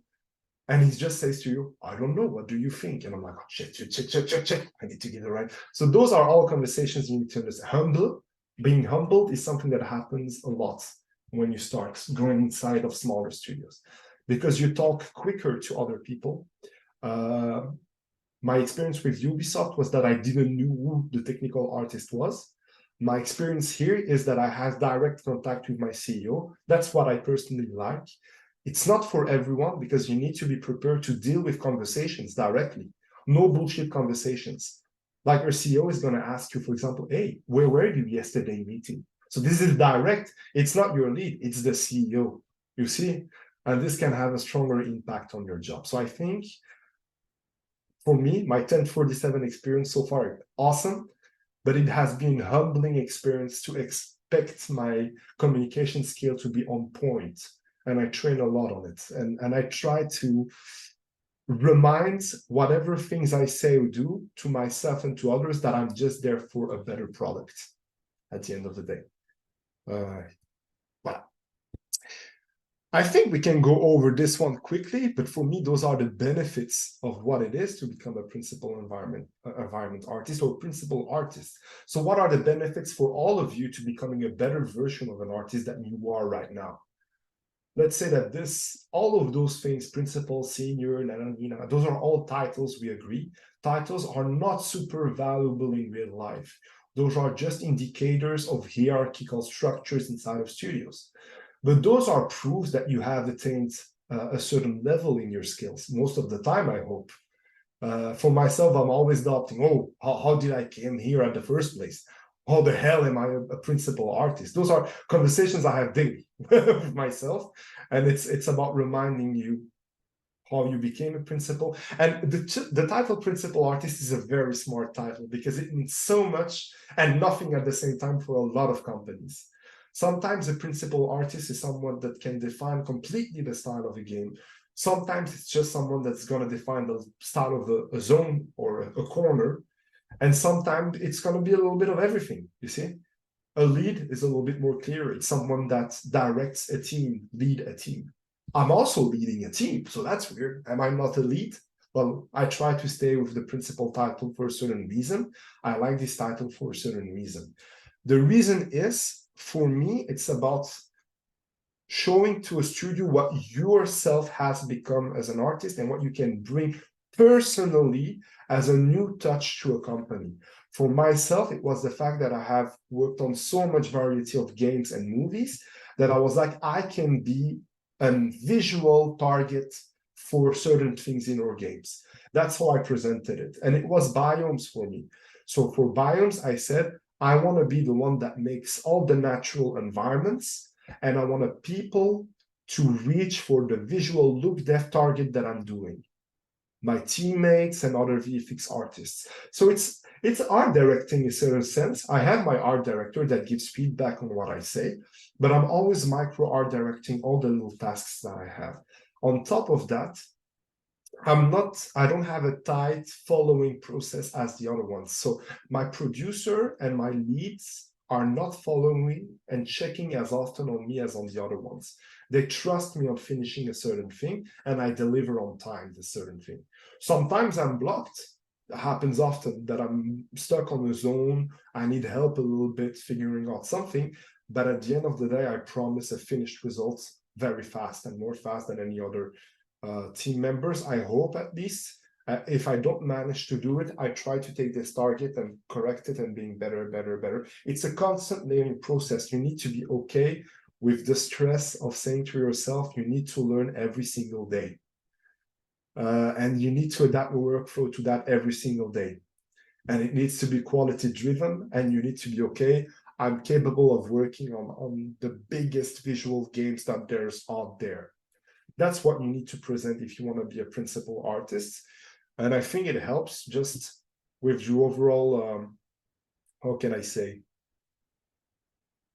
process. I think a principal artist is also someone that changes sometimes process and workflows. For example, I'm making plans inside of our games, or workflow is being changed because of the way I'm making those plans. Why? Because the workflow that we're now changing is more effective for the kind of plans we're doing and for the visual we're trying to aim for. So there's also that confidence that needs to be put in place for workflow and pipeline. When someone shows you a problem, you should be like, okay, I know where we need to take the first steps there. I don't know maybe the answer yet, but I know what steps we need to take to have the answers. Does that make sense?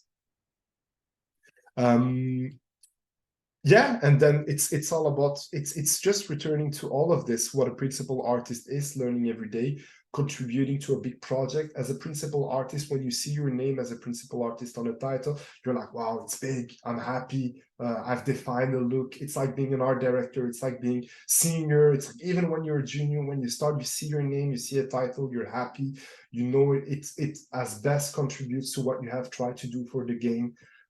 Principal changes following studios. For me, it has been at 1047, basically just trying to hit a certain target, trying to make it look like the best games we see around, and showcase it to the team and make processes around it to make it faster. Conclusion. So we talked a little bit, and that's my daughter on my shoulders. Conclusion, we talked a little bit what it takes to be a principal artist, what the responsibilities are, what the importance is of environment art in games. I'm not going to repeat a lot why I like doing environment for games. It's because environment is what defines the player pace and the player space. It's a mix of gameplay and design intent. I like it a lot. Last of Us 2 is a game, for example, in my opinion, that takes level art and environment art to the next level and showcases storytelling, player dynamics, player pace in the best way as possible. I was always holding my breath when I was playing Last of Us 2 because it was constant tension after tension after tension. It was awesome. Anyways, it's more an encouragement, this conference, to take your career of video games and pursue it. More than go work in Canada, go work there. For me, it's just about go work to a place you like. The current state of the industry in general is not chaotic. It's bad sometimes. It has always been bad in certain industries, but it's not to the point where nobody's going to find a job. No, we're still hiring. My studio is still hiring. I'm still looking for 2 people inside of my team. So don't think that it's done for us. No, it's not done at all. People like playing games. During the toughest times, people played games and they still will play games. That's something that we need to take into account. And I think as humans, we need divertisement, and that needs to be taken into account. It changes. The people we work for change. There's a lot of studios that buy this or buy that company. But us as artists, we should be able to navigate through that in a secured way, if possible, and with a lot of fun. And like I said at the end, brief, it's not going to be easy. No, it's not going to be easy. No beautiful thing is easy to achieve or to attain. When I started my career, my father didn't believe me. It was like video games. It's like, yeah, you're going to repair computers. That's what you're going to do. And I was like, okay, well, I'm going to study informatica. So I studied informatica, and I sucked at electricity. I exploded a CPU. So I went to art school. I did drawings. I loved drawing. My father looked at me and said, you're never going to find a job in drawing. I was like, okay. I continued drawing. Then I did a little bit of game art, 3D. And it's like, maybe you're going to find a job because you're doing it a lot. You see? And it was just because he saw me doing it a lot. So if you consider yourself ready to work in the industry because you see yourself, and if you're not already working, because you see yourself working tremendously, that means something. That means that you want to take it as a part of your life. And that's a beautiful thing. It's not going to be easy, but it's a beautiful thing to pursue. Voila, thank you for your time. I think we're going to share the portfolio so you can see a little bit. So it's najimfilali.com. So what have we here? We have the crew 2. So those are a little bit of key images of things of the crew 2. And then we have the little tasks I worked on. So there's like a mix of trees, a mix of things next to it. That was for a racing game. You know the crew 2 from Ubisoft? Yeah, it's like you can be a fucking you can be a boat, you can be a car, you can be a flight. It's a little bit anyways. So I did buildings, I did a little bit of everything. Just sometimes there was a building that was unwrapped wrong. I just opened the building and I unwrapped it. So that was really junior kind of work, but I liked it. It was cool, learned a lot of things. Double VRC6 as well. That was my internship. I did this thing here. Like, we had an engine that didn't took screenshots, so I needed to have the game on Steam running and take screenshots. We made things like this, you know. I made this tower, I made this building there. That was on PS3 and PS4. Then I worked at Elite 3. I don't have images on this one, unfortunately, but I have my name in the credits. I worked on Modern Warfare 2 Remaster. I did an oil rig kind of thing, petrol thing, cylinder, and a couple of other things. I worked on the Amazon lumberyard scene where I did foliage, rocks, cliffs, trees, and certain texture. There's other teammates that worked on the boat and on other various stuff. I worked on Blood and Truth PSVR on this one, this little gnome here. I wanted to do a gnome, I found it funny. Then on this environment there, which was an introductory environment, I did some set dressing, some texturing, some layout of houses, some decal work. Again, a little bit of everything there. That was at Elite 3D. Then Dungeons and Dragons, I was lead 3D there. I mainly specialized in sculpting, going deep into foliage, environment sculpting, mechanics, gory stuff, slimy stuff, non-slimy stuff, whatever I could sculpt and make rocks. I did all the rocks in our games. There you go, bigger, it's cooler. Rocks, cliffs here, I did. My God, I did way too much rocks. Rocks here, I did the cliffs there as well, all the cliffs there. More rocks. I was the rock guy for a year. Borders, rocks, crystals. I worked on crystals. Amazing work. Thanks. On this statue there, crystals. Wow. The statue, the crystals, this, that. I can't show anything from Blizzard because the game hasn't been shown yet. I can say what kind of style, maybe. It was in this style, kind of, and I did environments that were in this style, kind of. The team at Blizzard was special. So when I arrived, we were small during the process. Then it got big, then it got small. Then we changed our directors, then we rechanged then I left because it was too much for me. But I had my Blizzard experience. I had my Blizzard stamp on my portfolio. And this is where I learned sculpting to the next level. And now I work for 1047 on their upcoming game. For the movies, I worked for a short by a dude from Disney that is called Duo. I recommend you watching it here. It's just a short movie. That was my first 3D animated project. I did environments, lianas, whatever. It was fun. I did the houses there. Yes, I was a student when I did this one. Then Aquaman, I worked on so much things that I didn't have the time to take screenshots for, but I worked on the Crystal Cave. I worked on certain rocks and caves dressing here and there. We can't see them clearly because there's a lot of dust, and but that's the movie industry generally. You do a lot of things that are hidden between mist and smog and this and that. Layouts, all the crystals that you see, I did them, and I did the sparkling effect and whatever. When you see, when the movie plays, I couldn't take it because of copyright reasons, but when the movie plays, you see the crystals glowing. It's like, I did this, it's cool, I like having crystals. Detective Pikachu, I worked on the Torterra seal, so the Pokemon Torterra. I did the whole rock clip that we see around the Torterra.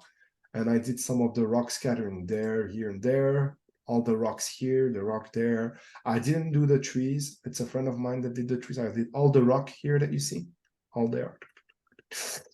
The rock, the rock, the rock. All the terrain here I did. In the movie industry, there's always the actors on green screen plates.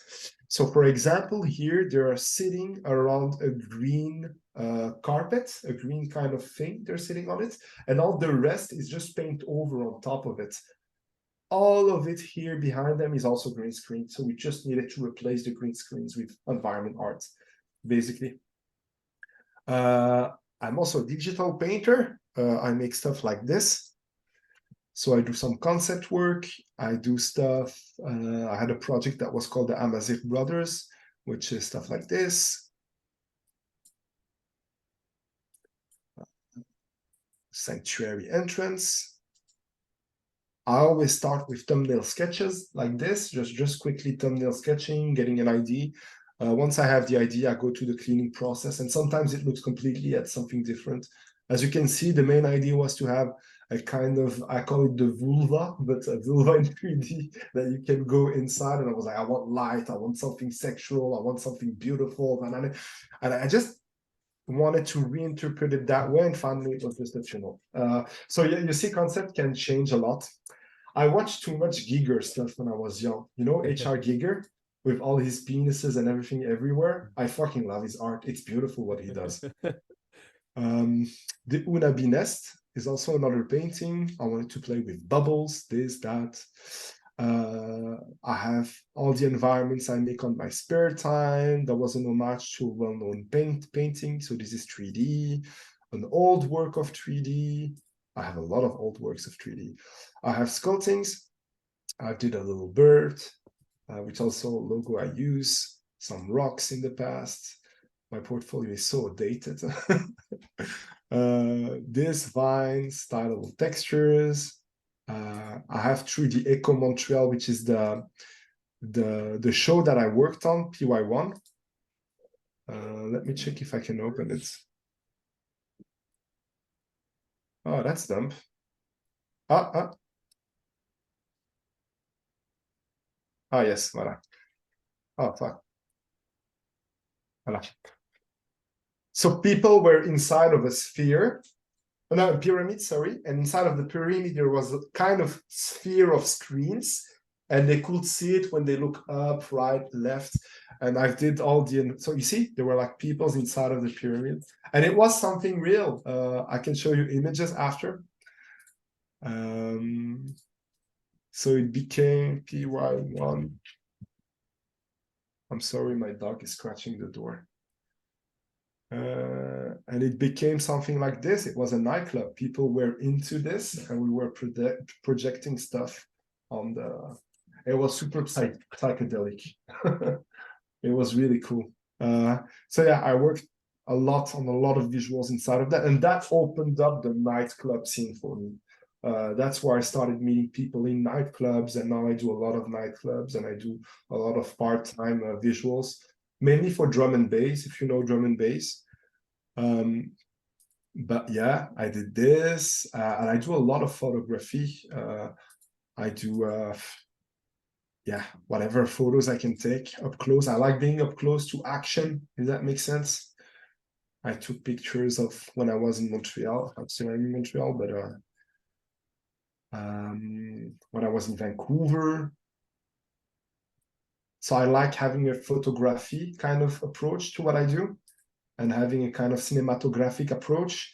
This is what also got me the jobs in the movie industry. They liked my way of shaping shots. This was with a Nikon D3100, very old camera that I received when I was like something 12 years old, 13 years old.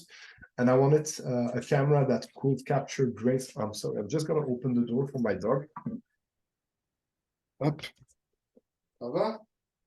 Tu veux sortir? Voilà. Thank you.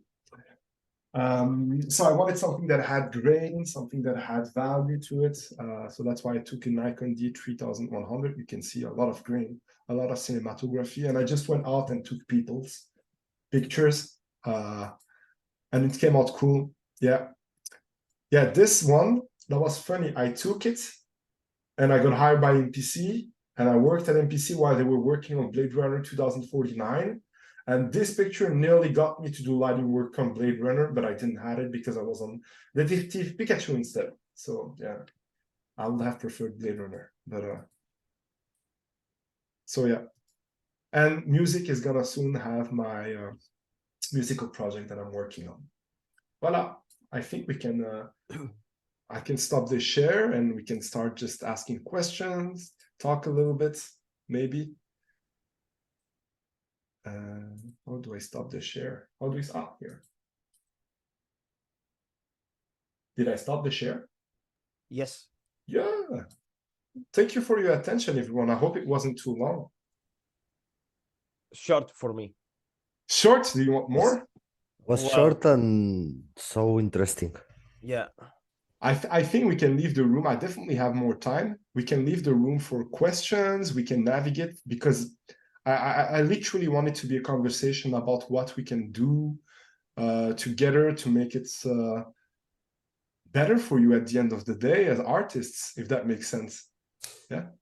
Hey, Miguel. And Najim, thank you so much for your course. speech. Really very useful. Very Thanks. useful. I would like to ask you because you mentioned several times about the deadline for people, for artists. What's the time that people have till the deadline, for example, in your team in 1040, 47 or other studios about, for example, for a concept artist to make an environment? I think it generally depends on the concept artist approach and quality and seniority. For us, for example, we have someone that worked on Horizon Zero Dawn, worked on a lot of big games, and is very used to make quick thumbnail sketches that can very much give an idea directly. And he makes 4 of them per day sometimes. 4 per day. Yeah, so it really depends. And I saw some concept artists using AI previously in certain companies, so it can take them less of time. But I would say the most important of a concept artist is not the amount of finished drawings, but the amount of micro drawings that help us overall. You see? So there's a lot of sketches that are more helpful from them. But in terms of production timeline, what is being perceived most of the time around the industry, I'm going to take a game example and I'm going to take an environment example. Let's say it's Assassin's Creed and it's Assassin's Creed 12. I don't know how much they have. It's an Assassin's Creed in Japan. It happens in a Japanese temple area, classical temples for monks. We don't know what I'm the dude that pitch it, and I say to my concept artist, I want a location concept key art. That's generally what we ask for. Generally, we're gonna leave a room of 1 week for the person to come back with a key art of a Japanese temple. But before that, there's gonna be 2-3 days of thumbnail sketches that are gonna go for approval before spending time on a key art. Some people are faster, some are slower. And I think it's expected if you hire seniors, juniors, production. Often, like I'm lucky to have someone in the production side that is also an artist, knows how to do art, did art school. So she understands the time that needs to be spent on something and she's used to. But overall, it's a conversation that you need to have as an artist with your producer. If something takes that amount of time, you need to say it. For example, for me, when we ask me to do a tree, we say, okay, how much time are you going to spend on the tree? I have estimates. You know, I have, okay, 1 week, bam. It directly comes to my head because I know where I'm at with okay, if we ask me, Najim, you need to make a plant pot holder. I know in a day I'm going to do it. I have a material artist / technical artist in my team. For me, one material that is a simple material takes 1 week. For him, it takes exactly 30 minutes. So yeah, for concept art, it's more about which company you work for, how much investment they put into concept art. I hope they put a lot of investment into their concept artists. Pixar, I have a friend of mine that is concept artist at Pixar. She does character designer for Pixar. It's a lot of sketches. She mainly do sketches instead of key arts, and she has something like 64 sketches per day. Yeah, 60, just drawing, sketch, character design sketches. When she does one key art, it's about 2 days for her of a character drawing key art, full-on character presentation, front, side, back. Depends on the complexity, the style. She worked on Elemental, one of the latest Pixars, and she was drawing the houses of Elemental. She did also environment for the houses on top of characters. And for houses, I think and she does it by hand, aquarelle and pencil. I think it take her like a week for a house, maybe design, depends. It's a difficult question about concept art, huh? It's a difficult, with the tools, it changes so much. It changes so much. Basically the lead artist is the person who decides, for example, if they need a sketch or thumbnails or what they tell you, right? And again, it depends on companies, because mine, I know the lead artist, the lead concept artist, he trusts a lot his teammates. Myself, I trust a lot my teammates to come up with sketches that I didn't ask for, you know. It's okay because I understand that they're gonna meet a timeline. There's the overall production timeline. That's the project timeline based on environments is the one that I prefer the most, instead of per task. So for example, what I prefer receiving from my producer as a task is make the first pass of this environment. I know with the first pass of this environment that there's a lot of different things I need to do inside of it. So with my team, we're gonna manage the expectation of how much time we need to spend on each one of those elements inside of this task. So in the main task, we have a lot of subtasks, like do the first pass of this environment. And in this task, you have make a tree, make some key art, make grass assets. And between us in the team, we talk. We're like, okay, who's gonna make what? You see, when we start an environment, it's literally like this. I'm like, okay, right now we're gonna start a new environment. I'm like, okay, who's gonna work on what? I know the concept artist is gonna come up with certain key arts. We don't even ask him how much he needs to do. He just makes, because we know it's enough for us.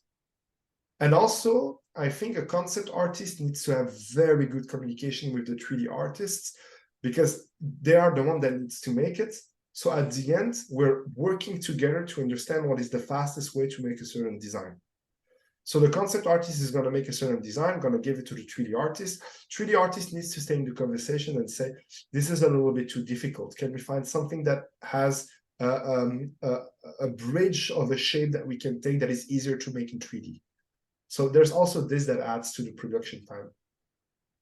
Good, very good to know. Thanks a lot. No worries. But I think the more bigger structure you go into, the more precise they're gonna be. When I was at Blizzard, my tasks were very precise. They were like, make this rock in corner there. Now that I'm into a more professional indie structure, it's take time that you need to, but make this corner for this month. And focus on whatever assets needs to be done. So that's how we see it, yeah.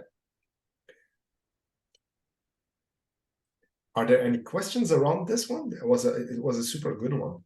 Yeah. I don't know, I want to be an environment artist. I'm looking for this way. And I want to know if you can give me some advice or some trick to where to focus more. Depending on environment, in the past, I would have said environment art was more about architecture and this and that. I would say take a global aspect on how we make environments in Unreal modularly. That's the easiest way to get your foot inside of a job. So if you start understanding the modular process of environments, be it organic or hard surface, and you start making environments level art out of it, I'm going to give you an example. Just single assets is cool if you want to be an asset artist or asset producer. That's awesome. So if you want to be I'm going to give you the whole Shazam. Okay, we have time for this. Okay. Imagine you want to become a weapon artist. You're going to focus on weapons. You want to become a character artist. You're going to focus on stylized, realistic, semi-stylized characters, generally. You're going to try to visit the styles. That's what I suggest, at least, because you cannot be too picky about the studios you want to work for in the beginning. You need to adapt to styles. Yeah. For environment arts, I would say always navigate towards trying out a little bit of stylized, try a little bit of realism. Try to stick with realism, I would say, modular, realistic environments. Not too much scans, showcase that you can make the objects. If you want to do hard surface, especially, do sci-fi environments. If you like this kind of game, there's a lot of place to it. My studio hires primarily sci-fi environment artists, but for my team, I'm looking for biomes artists. So if you would like to join, for example, my team, what I'm expecting from your portfolio is natural environments like forests, cliffs, mountains, caves, things that are natural. Yeah. But I need to see if you understand how to make it modularly, if you can make textures. The best way to have a portfolio that explains this is to showcase, if you don't have titles, it's to showcase an engine content, Unreal Engine content. To showcase I'm going to show you an example of a good project on ArtStation. I think that will be a very... when I started, there was UDK. It wasn't even Unreal 4. It was UDK. It was Unreal 3. Oh. So there wasn't even the good habit of presenting it. I just did a rock in ZBrush, you see? But now I think there's a lot of valuable things that we can learn from.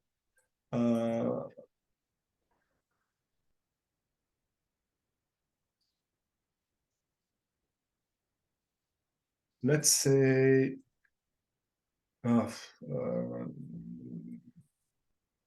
we're gonna take whatever environment we find, okay? Okay. But 3D, Unreal 5. Let's say Unreal 5. Yeah, this was good, but this is not what Yeah, this is a good example. Well, this is a perfect example. Perfect example. So this is an environment, old workers village in Unreal 5. So we have the main shot. That's usually what I like to see inside of a portfolio, is directly a main shot. This is the environment I made. This is another shot of the environment I made. Cool. So that means that you have taken care of the most important thing about the environment artist's job, is to be sure that your environment can be seen from different directions and has gameplay in mind. So with this, I understand that you can do some level art dressing as well. It's the quality of your level art dressing, the quality of your textures. It's a very good project. There's a couple of things that can be remade, of course. I'm not here to criticize the work of someone. I'm just here to point out what a good project in a portfolio is. This is considered hireable, you see? This is considered someone that, okay, it's cool. We have... there's still a lack of dressing and scattering. We can see it. It's okay, but it can be taken over with a little bit of practice or time. There's still some rocks and textures I'm not okay with, but globally, I can see potential in this. The presentations of the assets is horribly done. So if possible, present your assets a little bit more spread out. That's what I would say. Yeah. But generally, it's hireable. If you have something like this, an environment, another example of environment, an environment that showcases something, a door, a stair, there's human heights to it, there's a logic heights to it, texture is there on place, there's level design sense. That's what I want to see in environments. You see? We need to be able to play in it, be it a house, a casino, a hospital, whatever you like to do, but just it needs to be a gameplay zone. That's the tricky part, you see. For biomes, for example, if you make stuff like this, it's awesome because I can understand what type of plants you're making, you know. Then there's the interior, which is mainly hard surface, but we have a lot of tools. And generally, if someone applies for, not generally, always, if someone applies for a biome position inside of my team, no just Megascan. I don't accept only Megascan because your job is to make biomes. So I want to see biomes being made, like grass being modeled. This one was awesome. This is someone that made this. For me, this is less of a gameplay area, more of a beautiful image. So if we showcases me that, and then we showcase me the one that I showcased before, I will still be hesitant because I still have here a beautiful image, but not specially a beautiful gameplay space. You see? Yeah. So we need to understand something that we can play around, walk around. You see, like those kind of things. That's what I want to see if you make environments. It's space that you play around. It's not just a flat image. If you make a flat image for your personal work, it's awesome. It's for your personal work. But if you want to try to be hard to make environments that you play in, showcase environments. I have a mix in my portfolio because I can allow it myself. If you ask me if I can make environments we play in, I have something to show it. And if you ask me for flat images, I have something to show it. So balancing it is for me the main prior. Make gameplay spaces, man. Play games that you like and try to say, okay, what if I made this environment? You see? And try to be influenced about how they make it. Modularity helps for that. For example, if you want to work for Blizzard and you want to work for the Overwatch maps, man, you literally type Overwatch map. Just type Overwatch map, you open whatever Overwatch map, and you just take a look at how they did it. And you try to recreate an arena. That's literally how the people at Overwatch in the environment team got their jobs. It's just like this. The reason why I was hired at the moment by Blizzard is because they saw that my style was going towards the Blizzard way of approaching things. And it's doing things by hand, being careful with textures, etc. But Blizzard has multiple styles. They have Diablo, they have Overwatch. There's the one I worked on. Yeah. There's etc. etc. But yeah, it's what do you want to do as an environment artist? Excuse me? What do you want to do as an environment artist? What is the... Well, I'm looking or realistic or half realistic style. Okay, awesome. You have something realistic, half realistic. Is there a universe that you like? The universe. Is there a universe that you like? I didn't hear you fine. If you can repeat. No worries, man. Is there a place, a universe that you like? Whatever. Let's say steampunk, gothic, Victorian. Victorian. So you like semi-realistic, realistic Victorian environments. Dishonored. Yeah, for example, this style, the order. Voilà. So Dishonored environment. Yeah. We're gonna take a look at together. Voilà. Okay, that's someone that made an environment for Dishonored. You just gotta analyze it. How was the environment made? How was what is the kind of architecture that needs to be made? Can I make something similar? Oh, I like semi-stylized. So the texturing process, how did they approach it? Check it that way. Oh, that's how this is Sylvain. I know this guy, by the way. Look at how they made it. So, for example, try to recreate something like this. Yeah. For example. Yeah. Exactly. No, I won't say the same thing. I would say no, not the same, but something similar. Yeah. Replay the game. Yeah. Just buy it, replay it, go around the environments and be like, I want to create something similar. Reference research, Victorian street, blah, blah, blah. Boom, on Unreal Engine 5 directly. With gameplay space in mind and the same height as Dishonored. Okay. And then if you showcases it, well, this is how I made this object. This is how I made this texture. This is how I made the floor texture. This is how I made the planks there, etc., etc., etc., etc. Okay. Literally. I mean, this is how I got it, man. It's just, if I wanted to do something, I tried to do it in the same style, I applied, that's it. And then I got the job. And once you get the job, it's gonna be easier to, hello, little baby. So yeah, does that make sense for you? Yeah. And books, art books, a lot of art, like all of this. Yeah, I have some of them. I have one, cool. for example, from Assassin's Creed Unity. Okay, that was what I was going to say. Not especially art books of the games, but art books about architecture, about real life things. You know, if you want to make Victorian architecture, you need to understand Victorian architecture. Okay. And where you're gonna shine, because if you recreate Victorian architecture following the architects of the Victorian era, how they shaped and designed it, and you present it in Unreal in a game art way, people are gonna be like, this dude did his research. He knows what he's working on, and he can adapt style to real life references. And again, if you want to work on those architectures, I need to see architecture. You see? Yeah. That's generally the thing. And there's a lot of Victorian. I'm gonna try to see Victorian architecture. You see, for example, for a concept artist, this is cool. You see? This is cool. There's a research. It's Victorian, but it's not. It's a mix of Art Deco, Art Nouveau. It's really weird, you know. Whatever. A boat. Oh, Victorian city. Okay, you see, this is the kind of thing for me as a 3D environment artist. I don't know how I can judge the portfolio piece, because it's beautiful modeling, but for me, there's the whole aspect of integrating textures, integrating environments. I'm going to try to find something.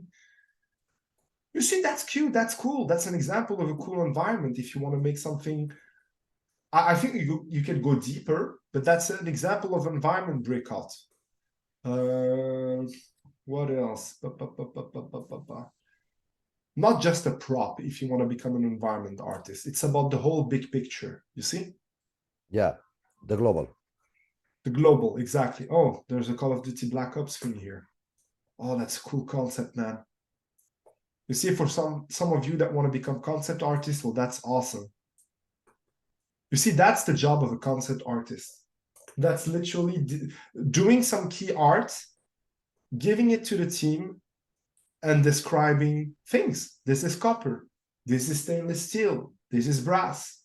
This is patina. Okay, there's gears on the and as a 3D artist, if I need to remake that, well, I have good reference from the concept artist. It's a good thing to remake, and it's easier for me. This person makes my life easier, and I love it when it makes my life easier. So yeah, you can.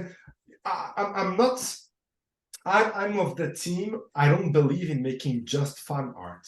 You see, I find it daunting to just see fun art, because as an artist, I want to see you coming with something out of your fresh design and mind. You see, it's cool to recreate and reproduce, but in the portfolio, just having fun art tends to be a weakness more than a strength.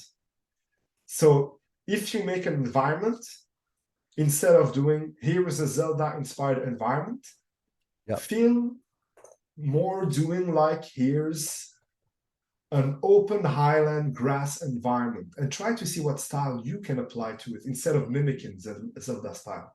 You see? So using the same style, but doing another thing.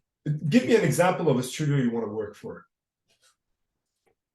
A studio, for example, Larian, for example. Larian, awesome, dude. Larian so studio. their games fantasy driven. It's biome, it's mainly biomes. There's also architecture. Their style is semi-stylized. It's not realistic. Correct. It's not purely stylized. Correct. Their approach to making assets is by hand. There's no scans. So this is all. No, they don't use scans.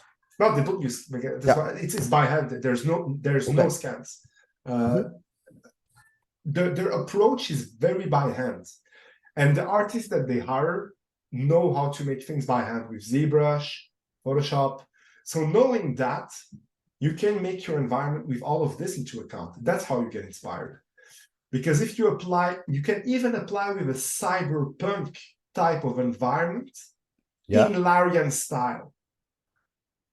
You see? And it still can be interesting for them. It still can be interesting for them. You never know if they want to explore in Larian Dungeons and Dragons in space. You see? You don't know anything if they want to. That's still valuable. For me, for example, I'm always searching for Bayram artists, like I said, but if I have someone that is capable of doing, I don't know, alien plants, it's cool. It's cool. I can add it to me. You see it, I can add it as a value. So for you see Larians, they have a lot of sculpting, they have a lot of texturing. Try to have also the same camera as them. You see, try to present your environment the same way. This is going to attract the type of games you want to work on. Does that make sense? Okay. But don't copy Larian in terms of, hey, I exactly copied the textures. You see? No, but for example, I can do something Victorian, but at the same style. Yeah, for example. Exactly. Yeah. That's cool. Larian is from Belgium. It's a Belgian studio, Larian. They make cool stuff, man. I did an artist for them in the past. I failed it. I would love to work with them. I love this company. I think there's gonna be more and more companies you're gonna love to work for with time. I think for me, when I was starting my career, I had Blizzard in mind. Just Blizzard. For me, it was Blizzard, nothing else. Then I started my industry work, and then I arrived at Blizzard. And then I was like, okay, well, it's awesome, but it was not the thing that I expected it to be, you see? So I think the mentality that you need to be driven by is become a better artist, you see? You're automatically going to work on whatever studio you want for. No, that's for sure. It's cool, man. The objective is be always every day a better artist. Yeah, and I think it's gonna roll fine with this in mind. But for me, that's the key principle, is to adapt it to what you like doing and present it on Unreal. Present it, have some presentation with multiple shots. That's valuable for character artists, for concept, for whatever. Clean presentation is key. And if you want to hit the international market, well, there's all the things like having your resume in English, having work described in English. It sounds stupid, but I have leads that didn't hire people because they couldn't understand what they wrote. It's so stupid in our era, but try to see if you can be internationally marketable. That's what I would say. For example, we have a hard time hiring Japanese artists that just have a manga style. You see, because there's not a lot of games that have this style in the European and Canadian market or American market. So having specific sets of style can sometimes block you. I had students of mine that loved mangas. It's awesome. I like watching a good anime sometime. I have my hardcore old animes that I like Ghost in the Shell, Akira, and stuff like that. But people that do character design, for example, if they only do mangas character design, it's going to be complicated for them to find a job in the field because there's not a lot of games that does this style, first of all. But for me, the best thing about the word style is that it's flexible. What you need to showcase is your flexibility to change it easily. You see? Because before working at, let's say, Larian, nobody had Larian style. You see? People had just a way of working that was Larian. Same for Blizzard. Before working at Blizzard, I was just trying to mimic Blizzard style.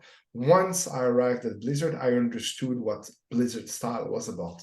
And it's more about understanding key art principles. If you know those key art principles, you can work on whatever style you want.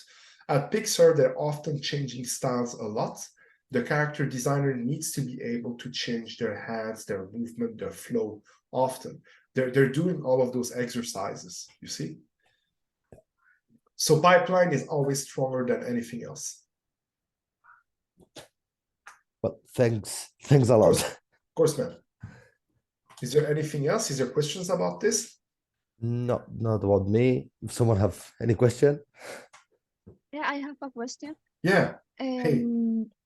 From the profile of UI designer,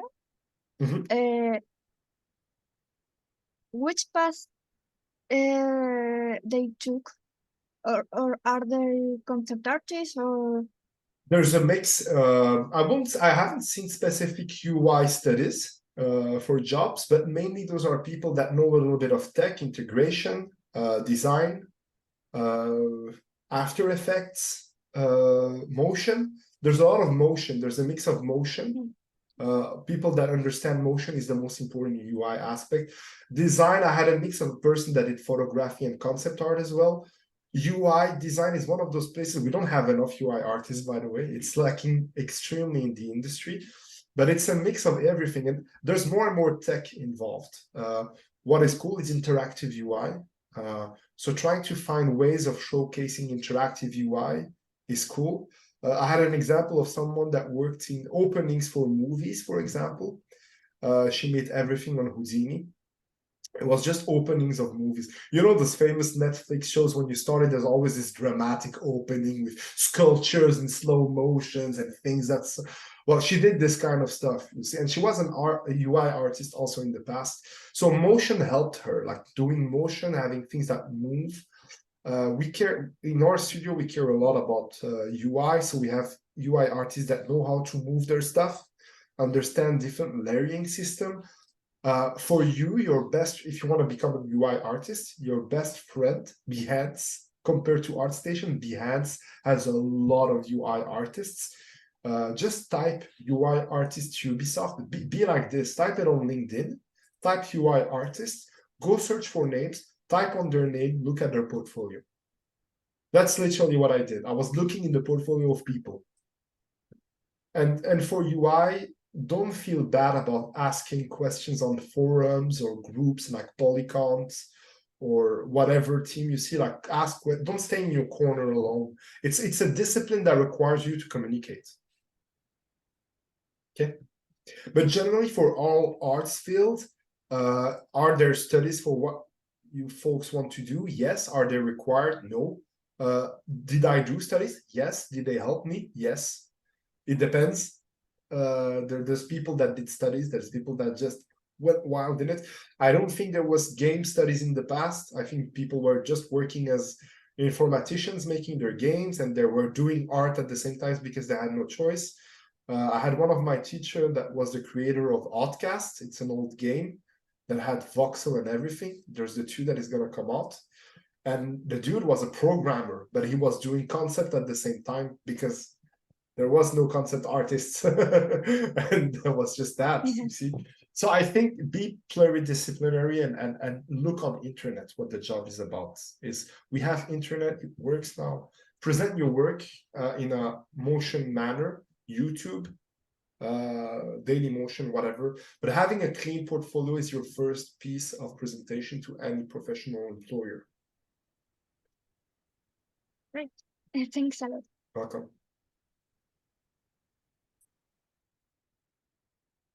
I see there's a lot of others. Hey, I see also Sophia. Did we work together at Elite 3D? Or No, was it? that's No, not it's the another same Sophia. Sophia. There's another Sophia that literally looks like you that I worked with at Elite 3D. No. Okay, cool, awesome. Alex Monzo, I think I know Alex. Sorry? Were you the Alex from Elite 3D? No, I wish. You're all duplicates of the people I know. Oh my god. I try to You make have the same family names as well. What the hell? I try to make my practice from the university in Elite 3D, but I didn't have luck, so. You're doing what? Sorry? My practices in the university, I try to make them in Elite 3D. Okay. But I didn't have luck, so. It's all gonna go fine at the end. But I hope this conference made sense for you folks and shine a little bit of light on certain parts. it's a weird stage where everyone is like the meme of the dog inside of a room full of fire and saying it's gonna be fine, but it is going to be fine for real.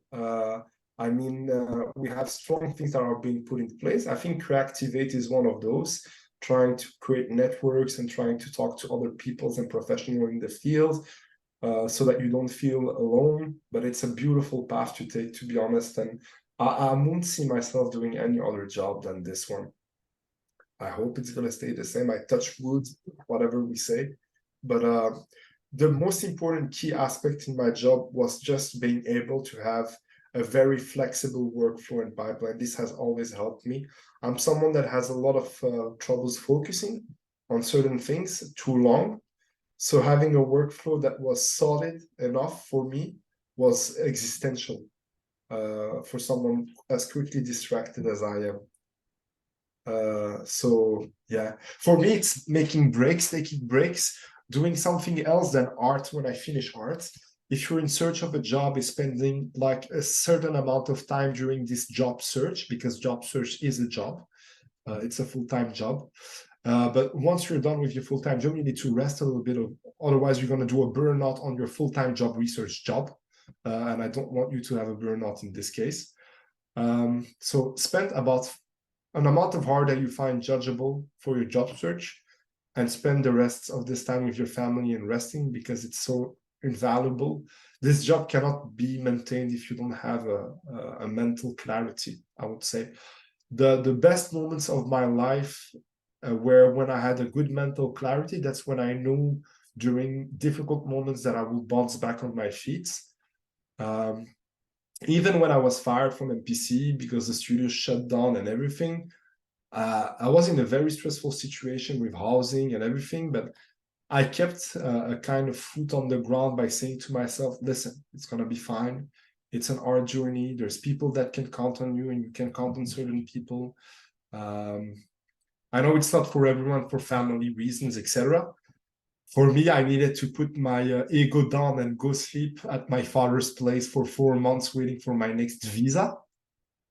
So there's things like that that you're going to encounter, but at the end, in my opinion, they're worth it, because it's just about making what you want to do. And if it's video games, it's going to be fine. It's the biggest market in the world.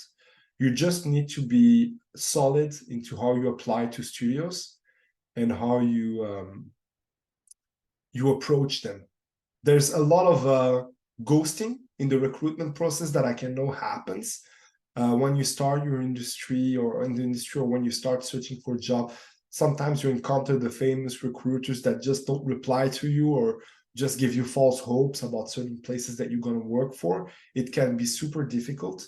How I try to maintain and compose a sanity with friends of mine that were searching for jobs is that if you see that you have the entrance in a field of 3D that is not especially the games industry, but that helps you getting your money at home, and that helps you improving your 3D workflow, your 3D skills, go for it.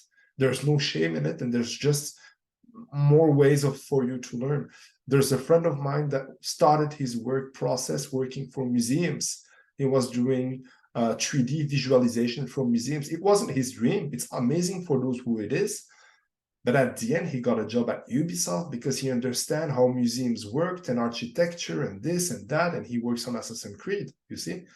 So everything is linked. If you see you can have a job at a yogurt company to design their freaking UI for their iPhone application, it brings money on the table, do that. It's a job, and it's on your resume, and it's valuable. So people, if you cannot reach for God of War directly, it's normal. There's step-by-step process. Some will, there was students that I started my career with that directly started with Blizzard. That happens. You see, it happens. Doesn't mean that they're better than you, just means that their roads were crossed a different way than yours. But resistance is futile. If you resist destiny, it's gonna smack you back. There's a reason why things are done a certain way, and I think it's just for our best. It's very privileged to think that way, I know, but that's how I always thought, and it worked out. It did work out for me, and I think it applies for everything. UI, characters. This character is a tough place to be because there's a lot of people that want to become character artists, but it's still not impossible. Be smart about it. Try to see what works in the market. And if you aren't able to be sponsored or employed by a full-time company, think about the freelancing route as well. Try to maintain freelancing contacts on the side. There's Upwork. I worked recently for a Moog disc, Moog vinyl, something like that. It's a vinyl record shop that sells big music vinyls. And there's a dude that hired me for the vinyl of Virtua Fighter. I just recently posted on Facebook, and I just made the interior of the vinyl thing. But that's cash, that's money. You see, that's 3D thing, that's design. So I took it because it was the next gig next to my work. So if you have stuff like this, take it, because that's experience, that's stuff on your portfolio. Making things for your local charity in 3D is things for your portfolio as well. That showcases effort to what you're trying to do. Yes. Najim, yes, I would like to ask you something about your personal, when you, for example, when you apply or when some company asks for you to work with them, do you tell them that you're a musician and you want to keep that job, or is not necessary to tell them about that? No, it's not. It's up. When I started doing it with 1047, I started taking my music process very seriously 1 year ago. That's when it started taking time.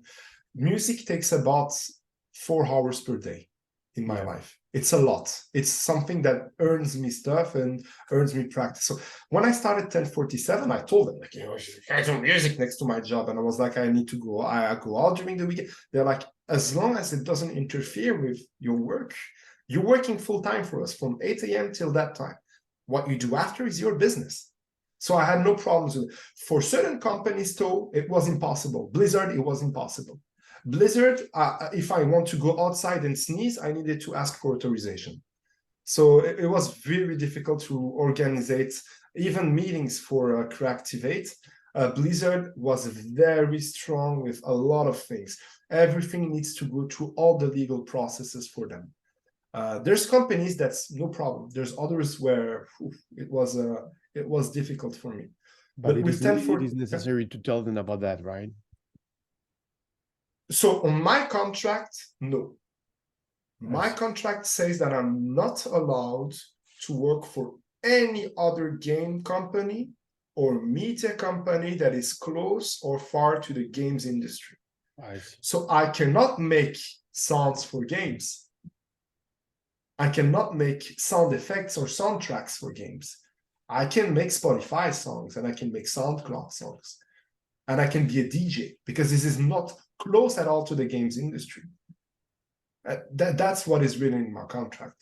In my old Blizzard contract was written, I cannot work for any media company. And that was in the words, you see? So that's about that. But no, my boss knows that I do music. My boss knows that I do conferences. He doesn't give a shit. I can be the most famous musician player, I hope. One day, I think he's just gonna be scared that I leave my job to do live shows. I don't know. But for me, that was that. But if you're a musician, no, you're not. No, it doesn't. If you're a freelancer, first of all, you're protected by the fact that you're a freelancer and that your sources of incomes are multiple. So legally, you cannot entice a freelance artist to just work for you. It's not legally possible. It can be written in contracts, but a freelancer is a freelancer. That's why we call it a freelancer and not a full-time worker. So there's a couple of things that I always take into account. But yeah, does that make sense for you? Yeah, because I see you're also a musician. I see the guitars. Those are guitars. Yes, those are guitars. Yeah. Thanks a lot. But yeah, but I mention it. I like to say during the interview process.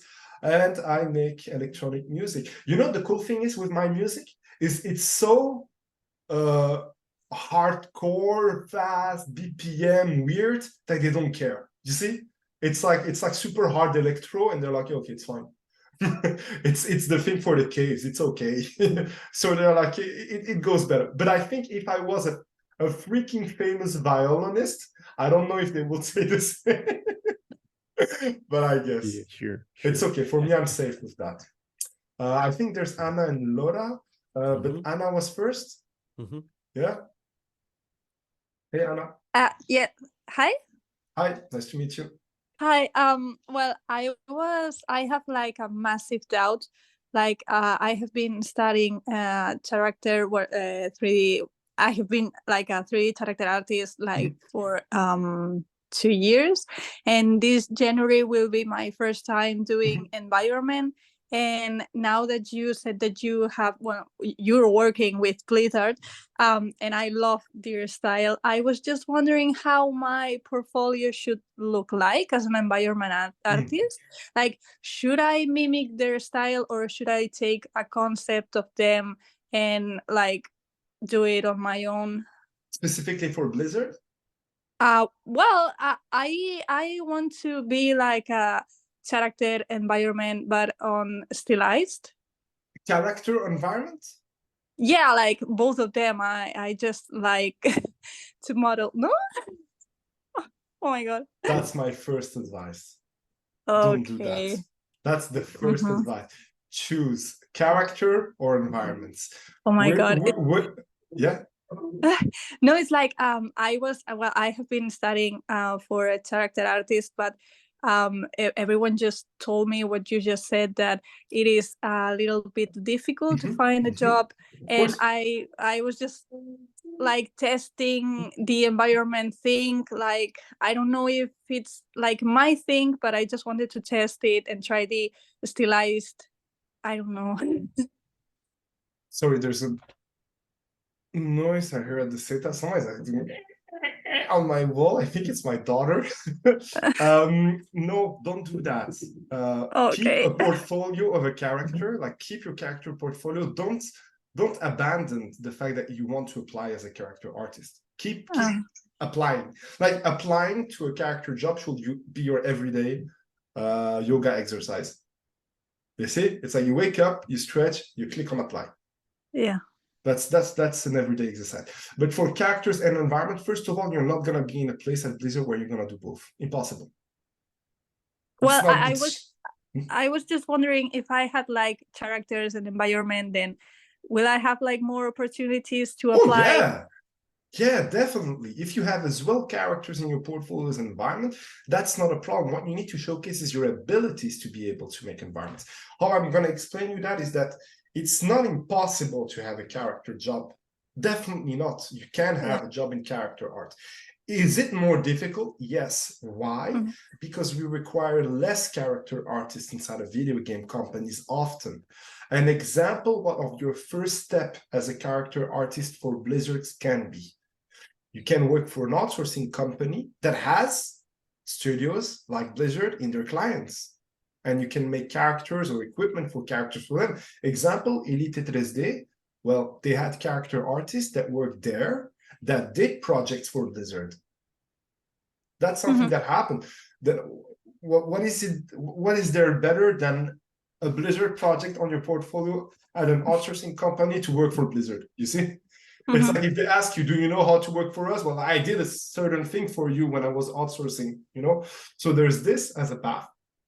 But if you're joining a company and they're asking, what do you want to become? You're like, yeah, or character or environment, that's a red flag for them. That's a big red flag, because if it's an indie company, it's okay, it's cool. There are a lot of indie companies, they hire multidisciplinary people. They like it. But if you want to start working for Blizzard, EA, like big AAA companies, quadruple A companies, they want someone focused on something. You see? If you're a tech artist, don't tell them that you like sculpting clay also during your pipeline. They're going to be like, we don't need that. and for them, environment and character are so largely different in the structures. Like for environments in Blizzard, you need to know how to sculpt. To know how to sculpt, most of the time it's because you explored a little bit character sculpting. So a lot of environment artists at Blizzard are also ex-character artists. you see? Mhm. But the difference is with their portfolio, they showcase the fact that they know how to make environments. Like I explained to, is he away? Yes, he's away. Was it? No, he's away. There was someone that asked me about the Victorian architecture. Like I explained to him, it's about showcasing how you make it and how you use modular processes, etc. So if you have characters in your portfolio and you showcase great skills in the environment, we're gonna be like, awesome, she can sculpt super well. We're gonna give her more sculpting environment sets. What happened with me? I wanted to become a character artist in the past. My first thing, I did a lot of sculpting, and then I started becoming in love with environments, you know? But I had a lot of sculpting in my workflow. So now I specialize in sculpting for environments. And that works really well. I like doing it together. So don't be scared about applying for both in different directions, but don't apply for both at the same time in the same company. You see, if you see an opening at EA for a character artist and you have a character portfolio, apply there. If you see an opening at EA for an environment portfolio, don't apply there at the same time, maybe, because they're going to see your portfolio at two places at the same time, character and environment. You're going to be like, what does she want to do? And by the way, I'm also UI artist on my free time. It's going to be like, too much. You see? So focus on one of those. Focus on the one you love the most. I will always come from a place to tell you, do what you love the most. If you really like doing character, follow what you like doing, and you're going to be able to do it. It's going to be difficult, but follow your gut. Nobody is better than you to judge what you like doing in your day-to-day work.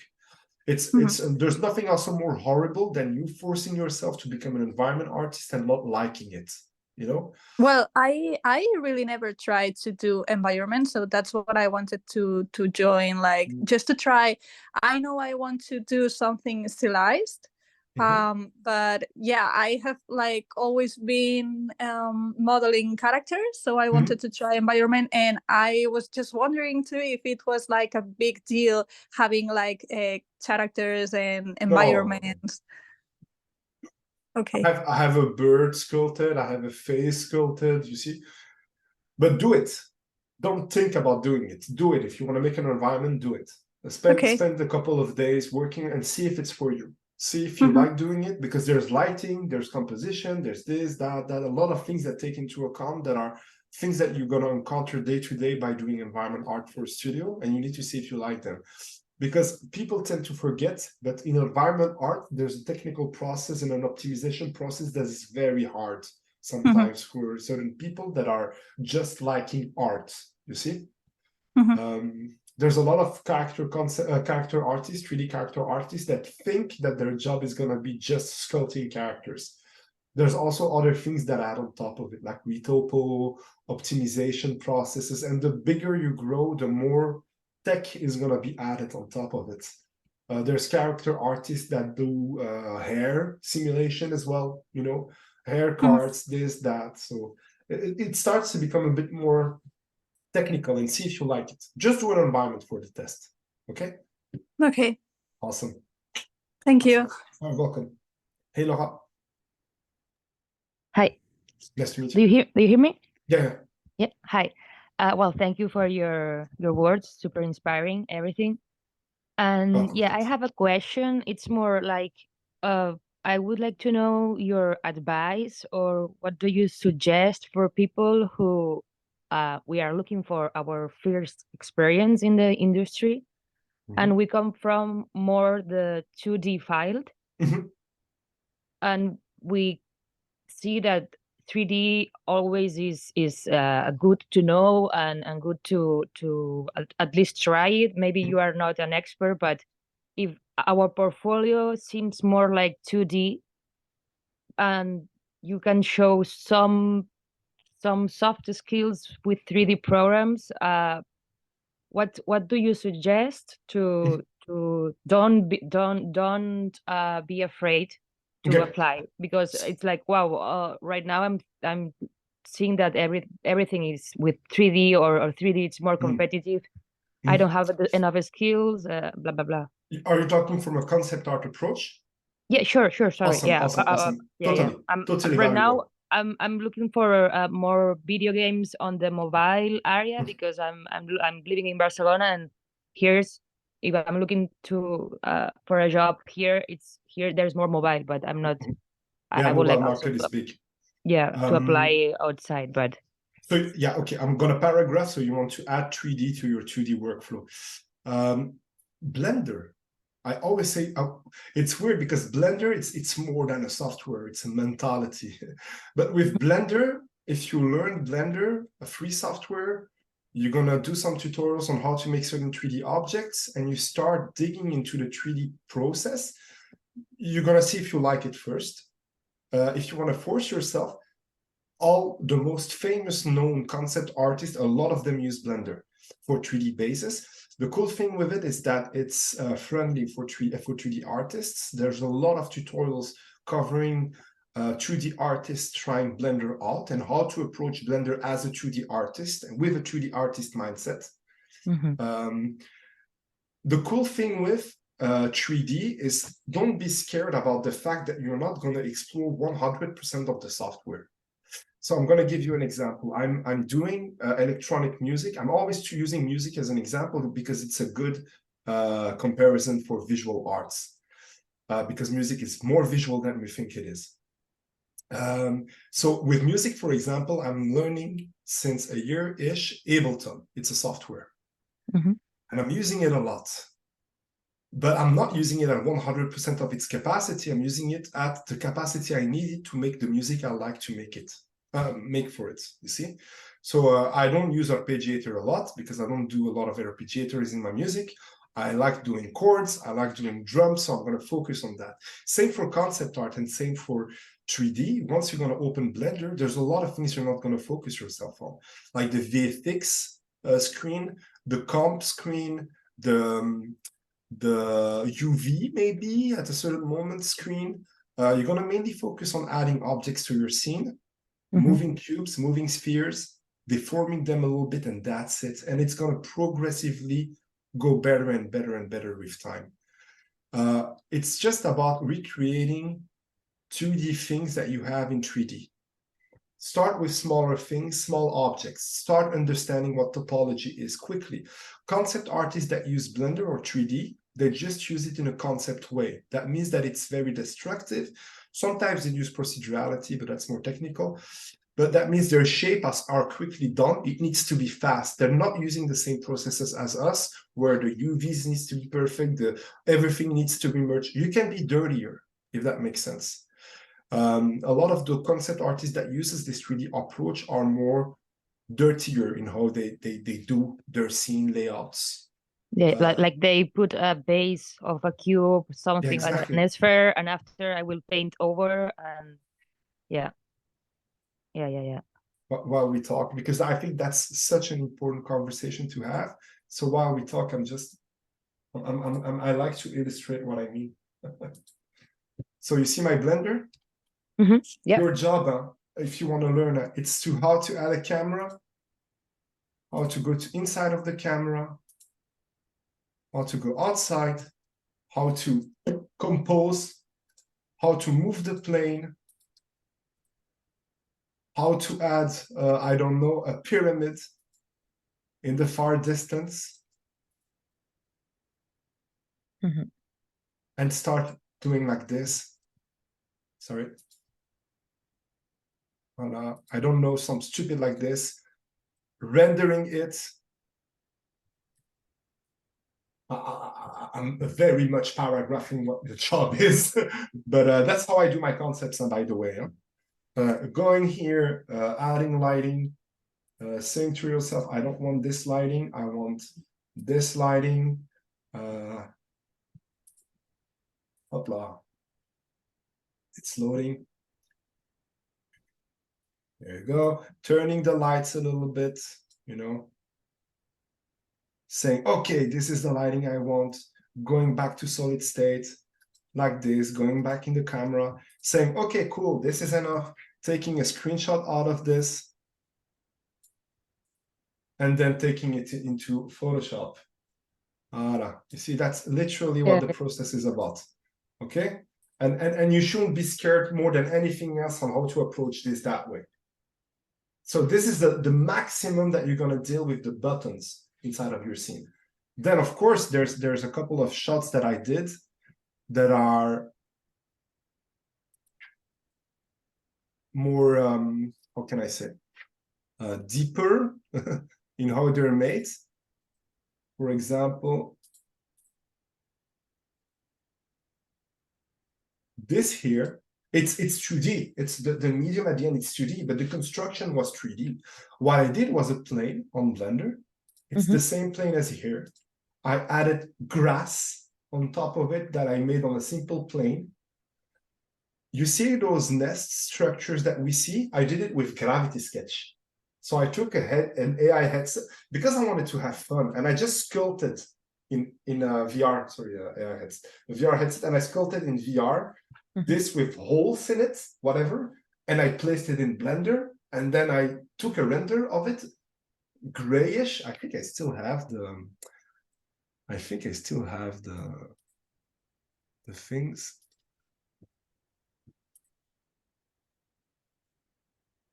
Oh, you're so lucky. I still have the PDF files.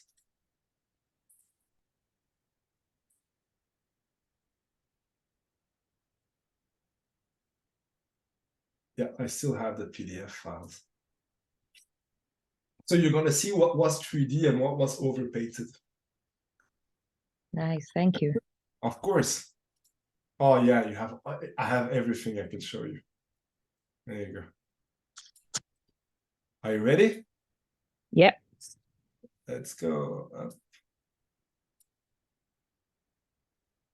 That's a lot of 3D, huh? So all of this is 3D. Wow.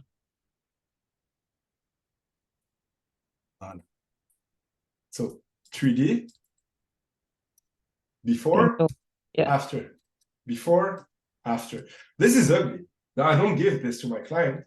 I give this. But yeah. For this, I had this. So look, all of this, it's 3D. And I cleaned it up. That's it. Same here.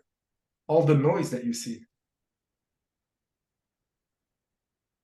Voilà. That's how I use 3D. Okay. So for me, there's a lot of 3D, of course, but it's very dirty. It's grass, floor, this, and the scattering is done automatically. I'm just modeling this. I'm using a little bit of mist pass. So the different renders that I do is like, I do contrast filters. You see, add this, sky photos. Yeah, this is an example. What else do I have? I have things that are that far, but I have things that are less far as well, you know, that are more intricate. So I have things like that.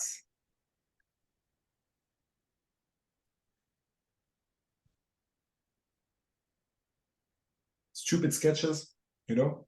That's completely 2D, right? That's just 2D. I start with stupid things like that. As stupid as it looks like, I import them in 3D softwares and I play around with shapes. You see? Stuff like that, I don't know. And it becomes then one that I'm doing right now. Where is it? Baba Yaga. Baba Yaga. Baba Yaga. There you go. Baba Yaga. Bon. You see, it's a mix. It's a mix. But Blender is your friend. Blender is free. There's a lot of tutorials going around. You see, same here. Voilà.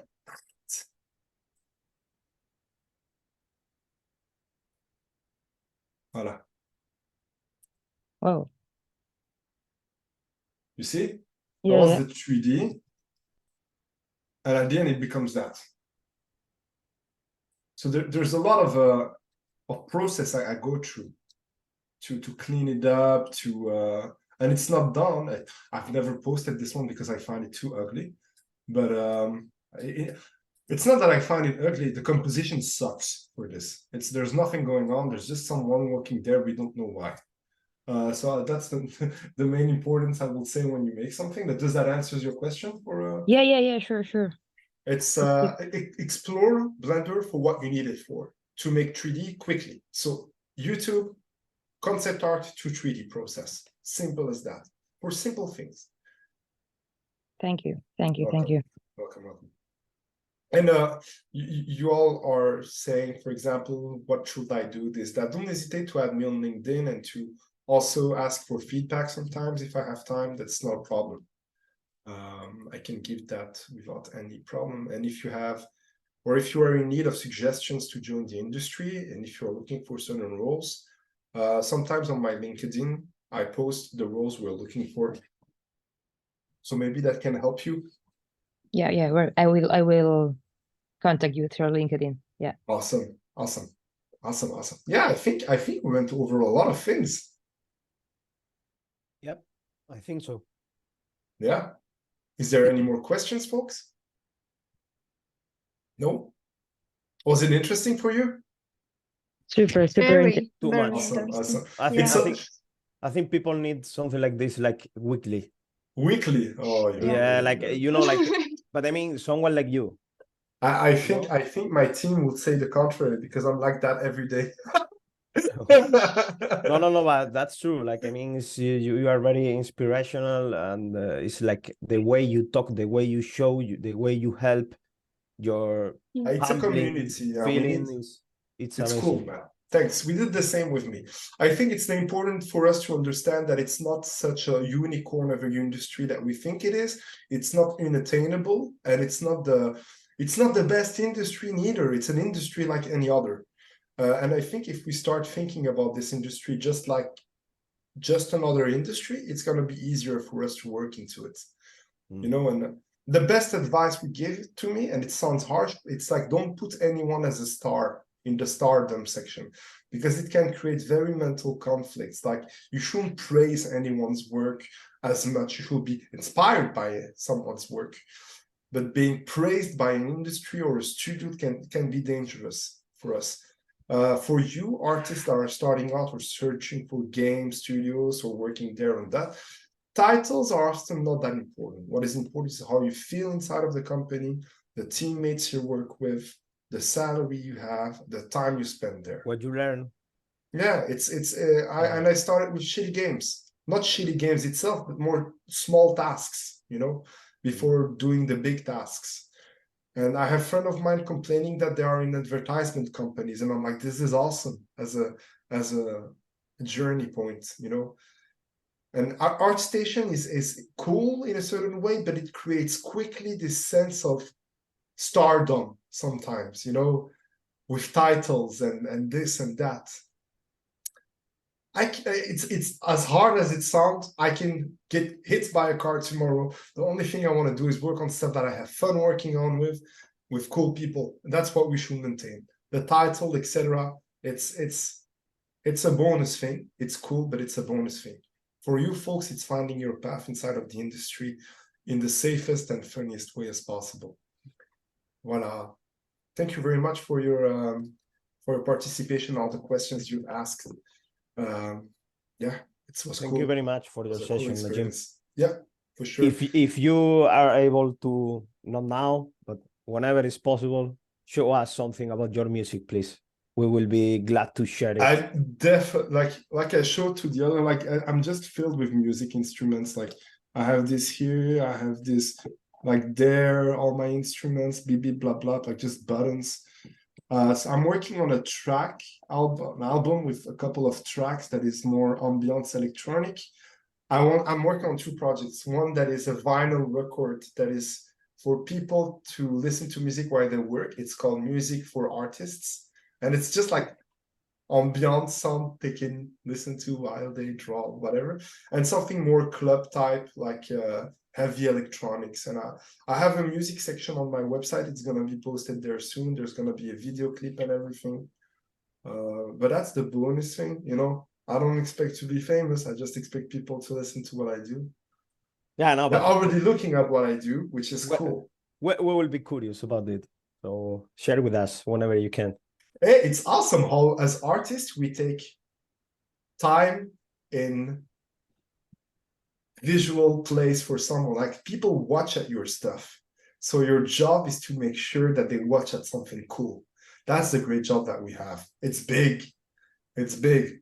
when I see kids buying games at stores, and like I saw once a kid holding a game that I worked on. It wasn't especially a game with great scores, but you feel freaking proud to say, hey, I worked on this, and there's someone spending their cash on it. It's cool. It wasn't the kid, it was the moms. But in this sense, I felt like, oh, you know, this, and when you see your name in the movie credits, it's the same. You're the stupid kid being like, it's me, it's me. It's like, it's cool, it's cool. That's what we are working for. This plus the salary, of course. But I think that should motivate us to understand why we're doing it, you know? Okay, so. Take care, everyone. Thank you. Have a nice Don't weekend. hesitate. Add me on LinkedIn, YouTube. Okay.